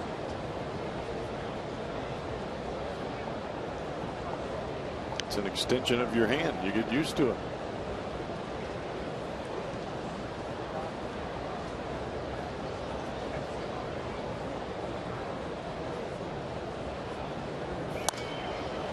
Shot into right field. That'll be a base hit. Corbin on to second base. So back-to-back one-out singles from the pitcher and the leadoff batter. And here comes the very heart of this order. Prado walks to the plate after having homered in the game already. Sam LeCure will be looking for a double play ball, and no hitter in this order has hit more than Martin Prado, but he hasn't hit into a whole lot of double plays of late. He's been hitting awfully well.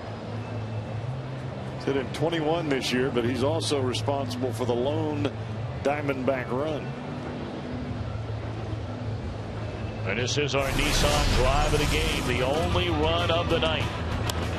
It came with one out in the fourth inning after Tony Cingrani had retired the first 10 batters. Prado homers to left center field, his 12th of the year. Cingrani would leave in that inning with a strain of his lower back.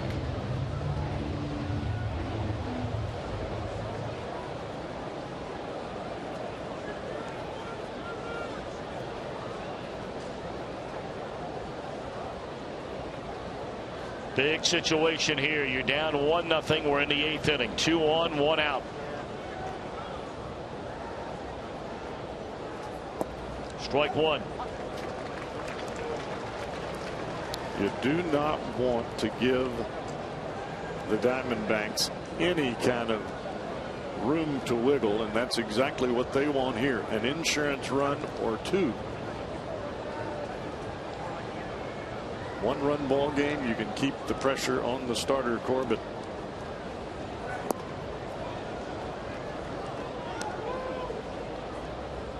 J.J. Hoover is throwing down in the Reds bullpen.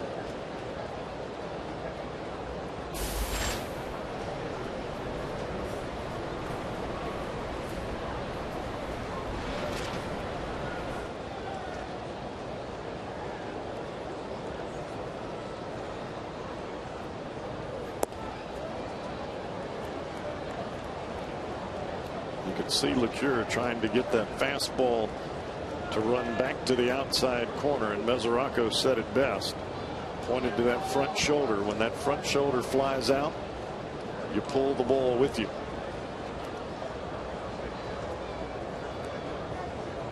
Corbin the runner at second base. Pollock on at first. 1 out, 2 and 1 to Prado.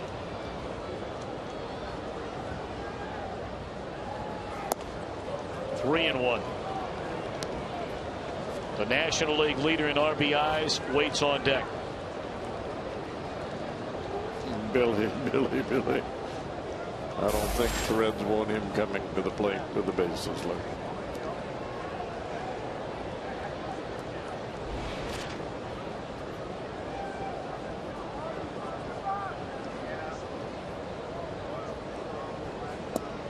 Three-one breaking ball to strike two. Prado looking dead red. Watch that front shoulder here. Oh, hey. Paralyzing.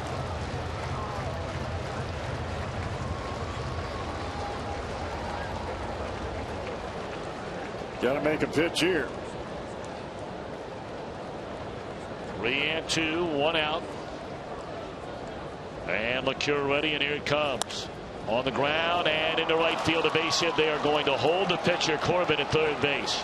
Matt Williams immediately threw his arms up in the air. 3 consecutive singles after the first batter was retired in the inning. And now the National League leader in RBIs, Paul Goldschmidt, will dig in. Will Dusty Baker come get LeCure? Looks like it.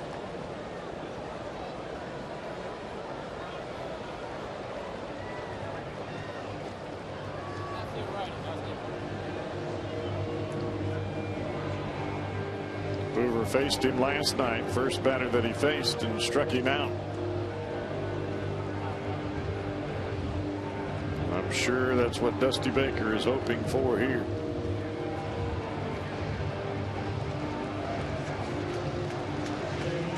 Diamondbacks have him loaded. Goldschmidt coming up.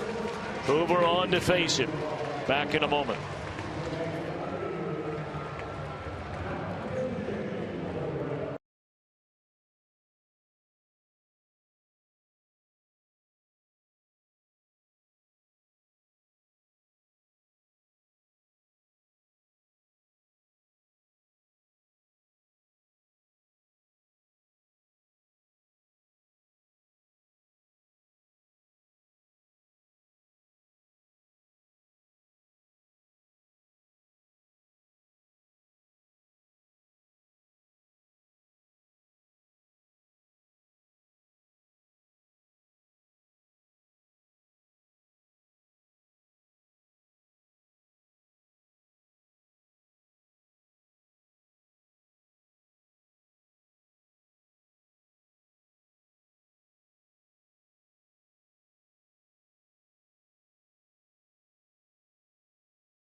The bases are loaded for Arizona. One out.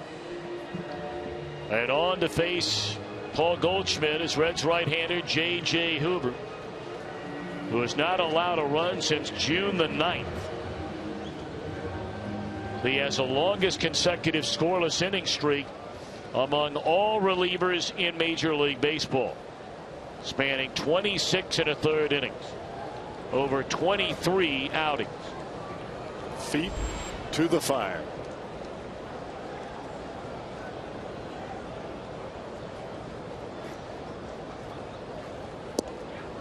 And Goldschmidt looks at a first pitch fastball right down the middle for strike one. But he saw a curveball in last night's game for the first pitch, and I imagine he may have been thinking the same thing.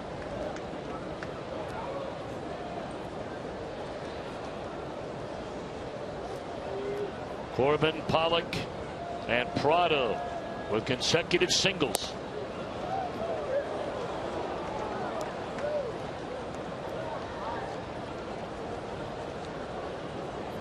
What makes Goldschmidt so tough in this situation is his eye for the inside and outside corner. He'll take a walk here if you can't get the ball to the plate. Started two. Well, that looked like a pretty good pitch, but it's called low. 2-1 to Goldschmidt.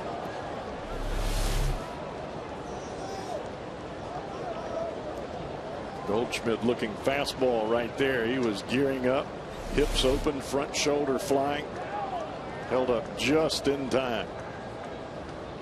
Bases loaded, one away. Hoover to the plate, came with a fastball, and Goldschmidt fouls it back out of play. 2-2. Well, you got one pitch to play with here. It's either breaking ball or high fastball if you're going for the strikeout, and that's what the Reds need here. He got him on the high heater last night.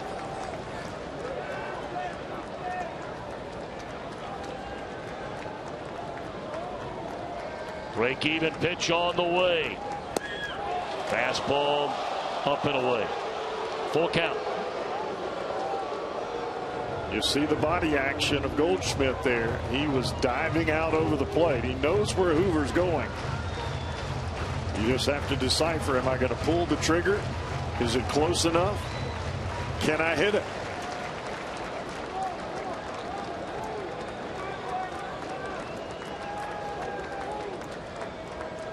3 balls, 2 strikes. Bases loaded, 1 out.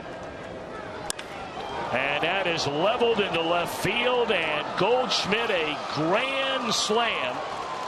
And on that swing of the bat, he reaches 100 RBIs on the season.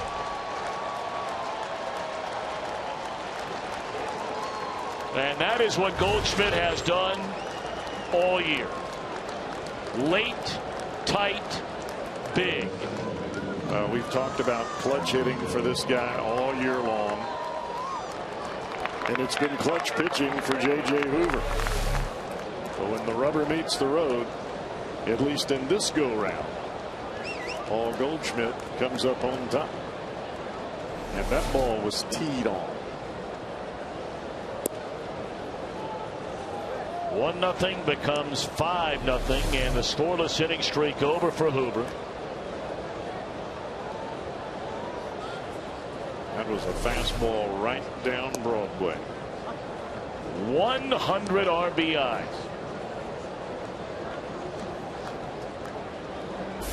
And we still have just under 40 games left to go in the year. 3 of the runs charged to LeCure. And 1 of them to J.J.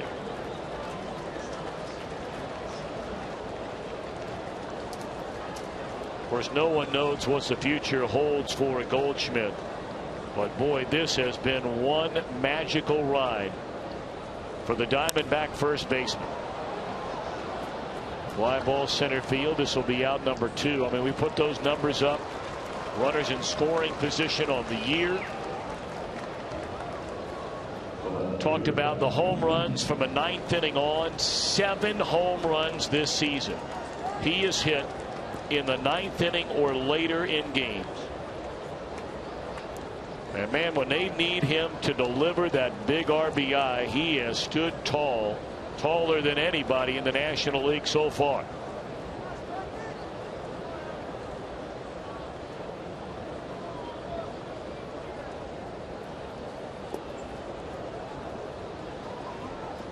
It's amazing to me about the way that he hits the ball, Tom. It's a short, compact swing. There's not a whole lot of body movement. He's not falling all over himself when he hits the ball. And that was an absolute rocket. That was a line drive kind of swing. It's another line drive kind of swing, but this one finds a glove of Heisey out in left field, and that's all. Grand slam for Goldschmidt. 5-0 Diamondbacks.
Shoulders now with a hint of Old Spice, and it is that man from the first inning on. It has been awfully good by young Patrick Corbin, 23 years of age. He started out the game with a strikeout, and he has just kept right on coming. Our whiff brought to you by Head and Shoulder. 26 Reds batters in a game tonight. 22 of them have seen a first pitch strike. He has been in total command all night long.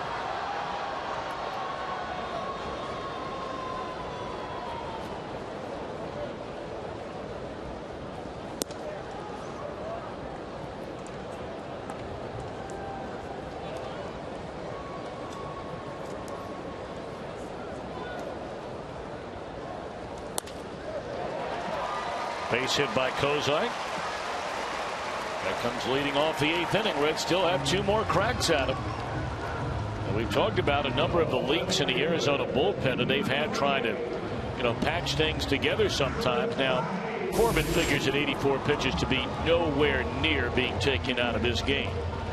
Well, the only way you get him out of the ball game is to do exactly what Kozar did, and that's hit him out of the ball game. To string together some singles, put a little pressure on the left-hander.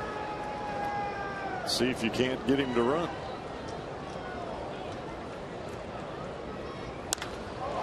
And Heisey with a high drive into left field, and all of a sudden 5-0 is 5-2.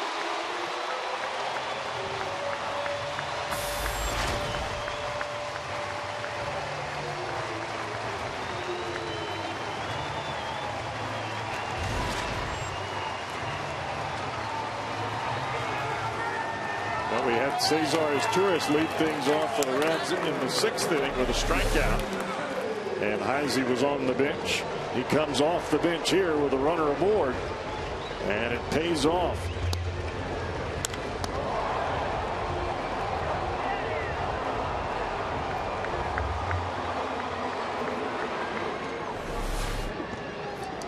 So now back to the top of the order. Chu, a line drive into center field, and that is caught. That's a big play right there in center by Pollock.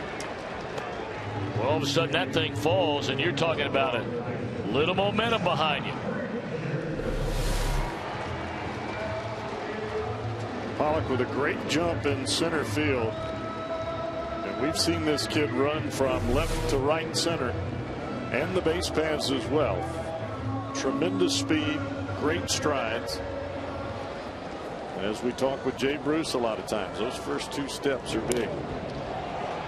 Looked foul out of play by Frazier. Tied in the game 1 of 3. Had a single to left back in the 4th inning. So a 5-2 game. We're at the bottom of the 8th.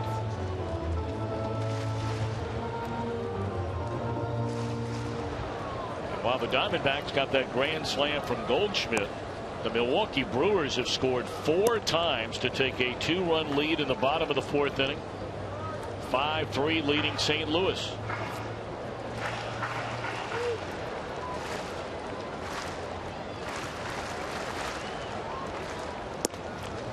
Couldn't pull the trigger on that fastball. It's strike 2.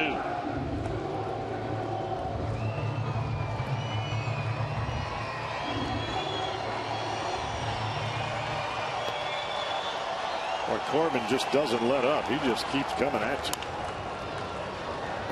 Look to the left side. Prado. This throw is in time. 2 out.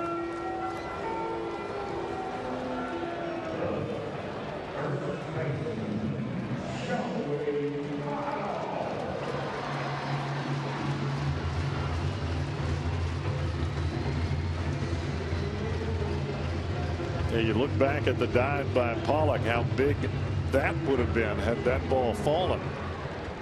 Got the heart of your order coming up after putting 2 runs on the board. But with that catch and then the ground ball, now you've got 2 outs. It's a whole different inning.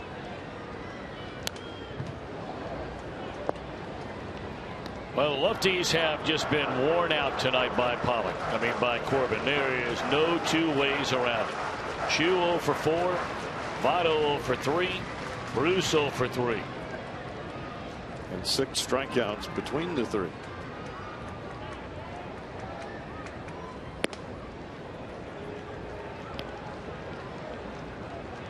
But you find a way to get on. Phillips runs into one, and all of a sudden You've got it into a one-run ball game. They're down by 3. But beginning to run out of time with 2 outs here in the 8th inning. Well, that's how you have to think if you're the Reds. You have to think bloop and a blast, get us back in this game somehow, some way. And Nieves forgot how many outs there were. That's strike 3, and that's a final out. Heise, a 2-run home run, bringing the Reds within 3. We're on our way to the 9th.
On the U.S. News and World Report's best children's hospitals for the 3rd year in a row. And by Chevy.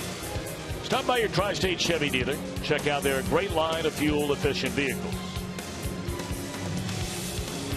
Once more, we remind you of the Reds 4 for 48 ticket offer.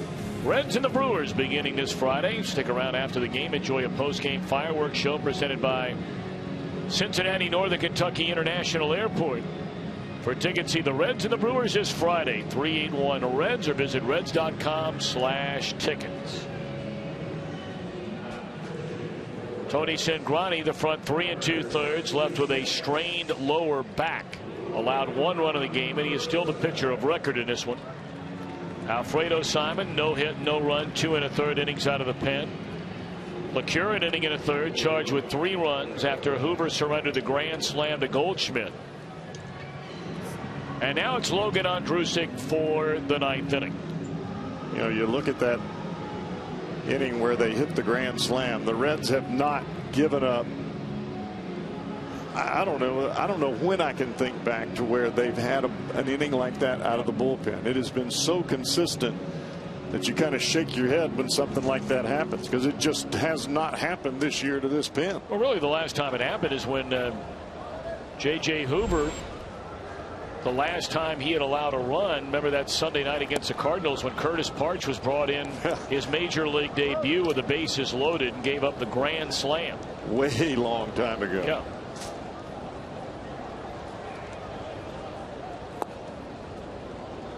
Two 2-0 on Nieves. No action. No hint of the closer getting ready in the Arizona bullpen. And why would there be? Well, this is a point in time, I think, for Kirk Gibson where to see what your guys got. And it builds confidence in a pitcher that's 23 years of age, especially this time of the year, because a lot of people, as we talked in the beginning of this ball game, a lot of people are thinking, all right, well, is Corbin hitting the wall here? Is he starting to get tired here at the end of the season? You want to got to make a statement. Goodness gracious, he's made one to here tonight.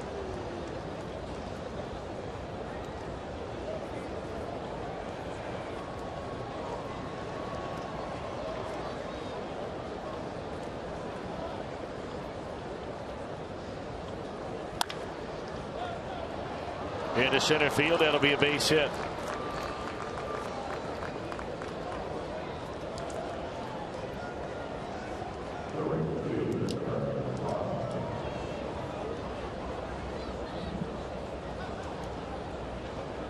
Well, for Logan Ondrusek here, you want to get your club back in the dugout as soon as possible. You get a little bit of momentum with the home run of Chris Heisey.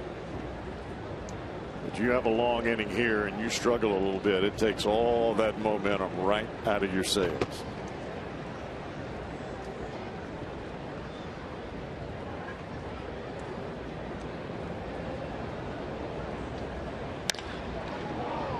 Hit hard, but Chu had him shaded that way, and Parra's out. 0 for 4 night for Gerardo Parra. Back to first Nieves. 1 out here in the Arizona ninth. Take a peek around the corner in the bottom of the ninth. It'll be Brandon Phillips, Jay Bruce, Ryan Ludwig, and the Reds are hoping for a lot more than that. Well, I beg your pardon. Of course, Ludwig was taken out on the double switch when Heisey came in the game, so that will be the pitcher spot. Phillips, Bruce, pitcher. And the only right-handed batter, the Ryan Hannigan, right? Yeah, Ryan Hannigan, the only right-handed bat available off the Reds bench. Well, it shows the deficiencies that the Reds have from a bench standpoint. After Heisey, from a right-handed standpoint, it's gone. You can use Hannigan, but then your last catcher is spent.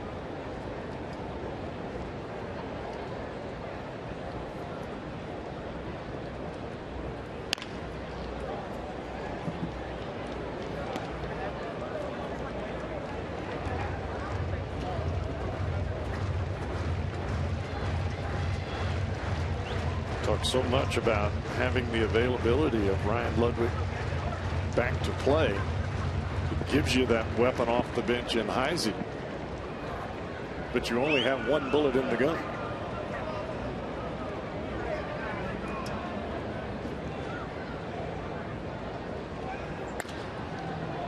Still 0-2 on Cliff Pennington.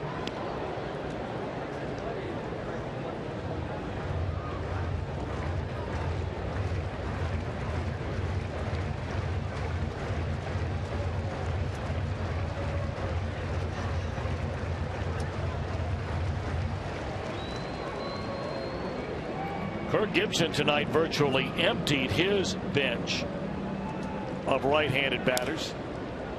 Fly ball into right field with a left-hander Tony Cingrani on the mound tonight. The only right-handed batter he has available when this game started off of his bench is his backup catcher. Every other player on his bench is a left-handed batter. He did that pretty similar in last night's game against Arroyo, stacking the lineup with all of his left-handers. That's why we saw the changes tonight. They had Gregorius in the lineup last night, Adam Eaton in the lineup, Kubel in the lineup. Native Greater Cincinnati and Tony Campana is the only player we have not seen from the left side off their bench through 2 games of this series. I mean, that's a great luxury to have, but not every team has that.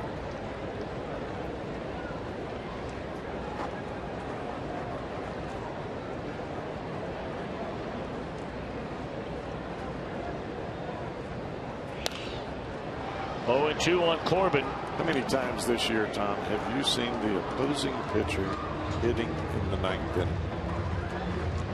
I think we can count them on one hand. Oh, yeah. Maybe on a couple of fingers.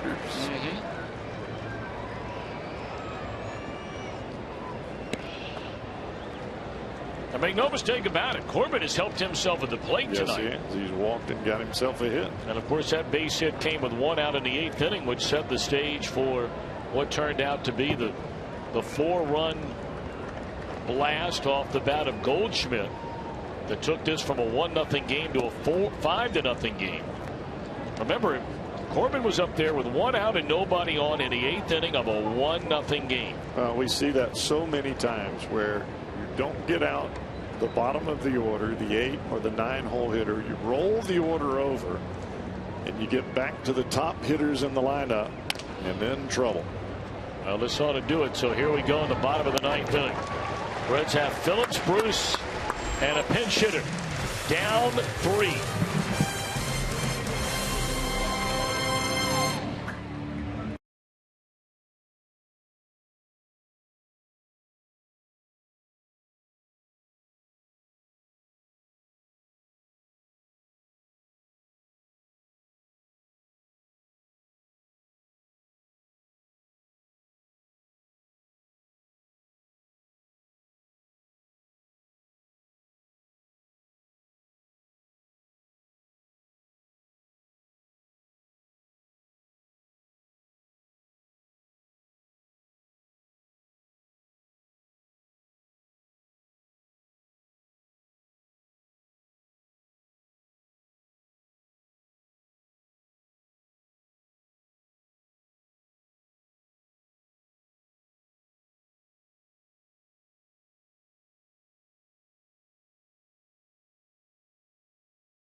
Break it down on Reds Live, brought to you by Kings Honda in the Kings Auto Mall. Visit KingsHondaUSA.com. John Morrell, hot dog play of the game. Not hard to figure that one.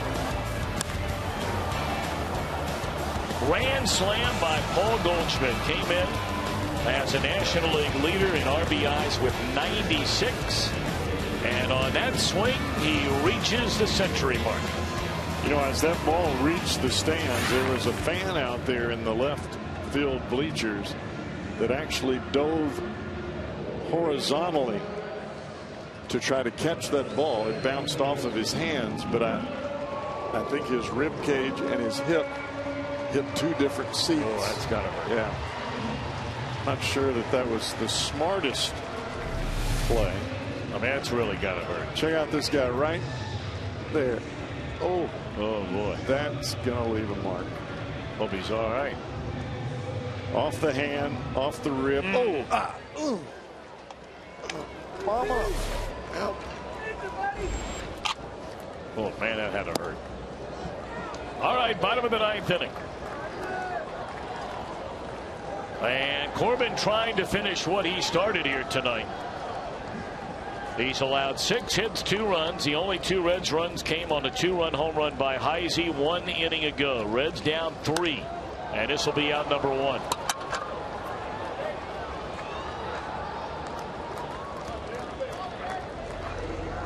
Corbin is going to put himself at least in the conversation of the Cy Young Award race in the National League. I think most people feel like Clayton Kershaw right now with an ERA sub-2 would be the leader in the clubhouse. Kershaw nowhere to be found among the league leaders in wins, not among the top 5. But of course, you know, you got to have some luck if you're a starting pitcher to pick up victories. Kershaw leads the league in innings pitched. Well, if not for the extra starts last year, we're talking about Rookie of the Year along with Hernandez down there in Miami. I know he's not a rookie, but if not for the extended starts last year, right, he would be.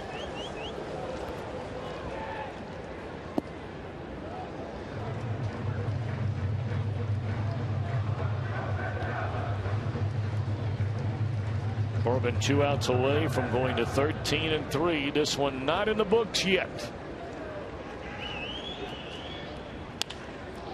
But now he's an out away.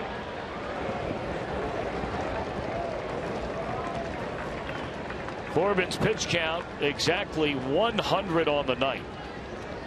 Career high 113. He's done that twice, including his last start, which spanned 7 innings in a team win. No decision for him against Baltimore.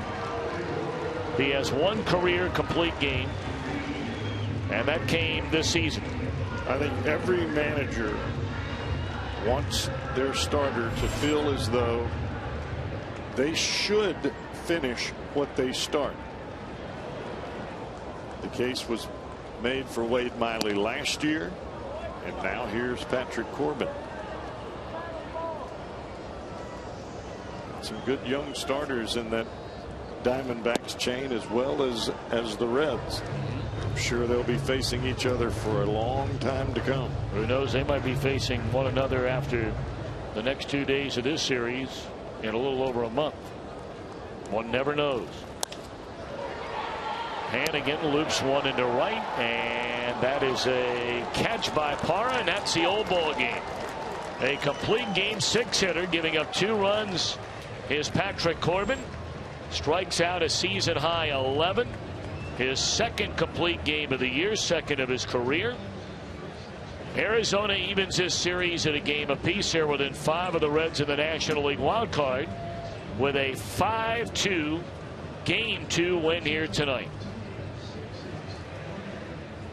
Corbin did not walk a batter the entire game.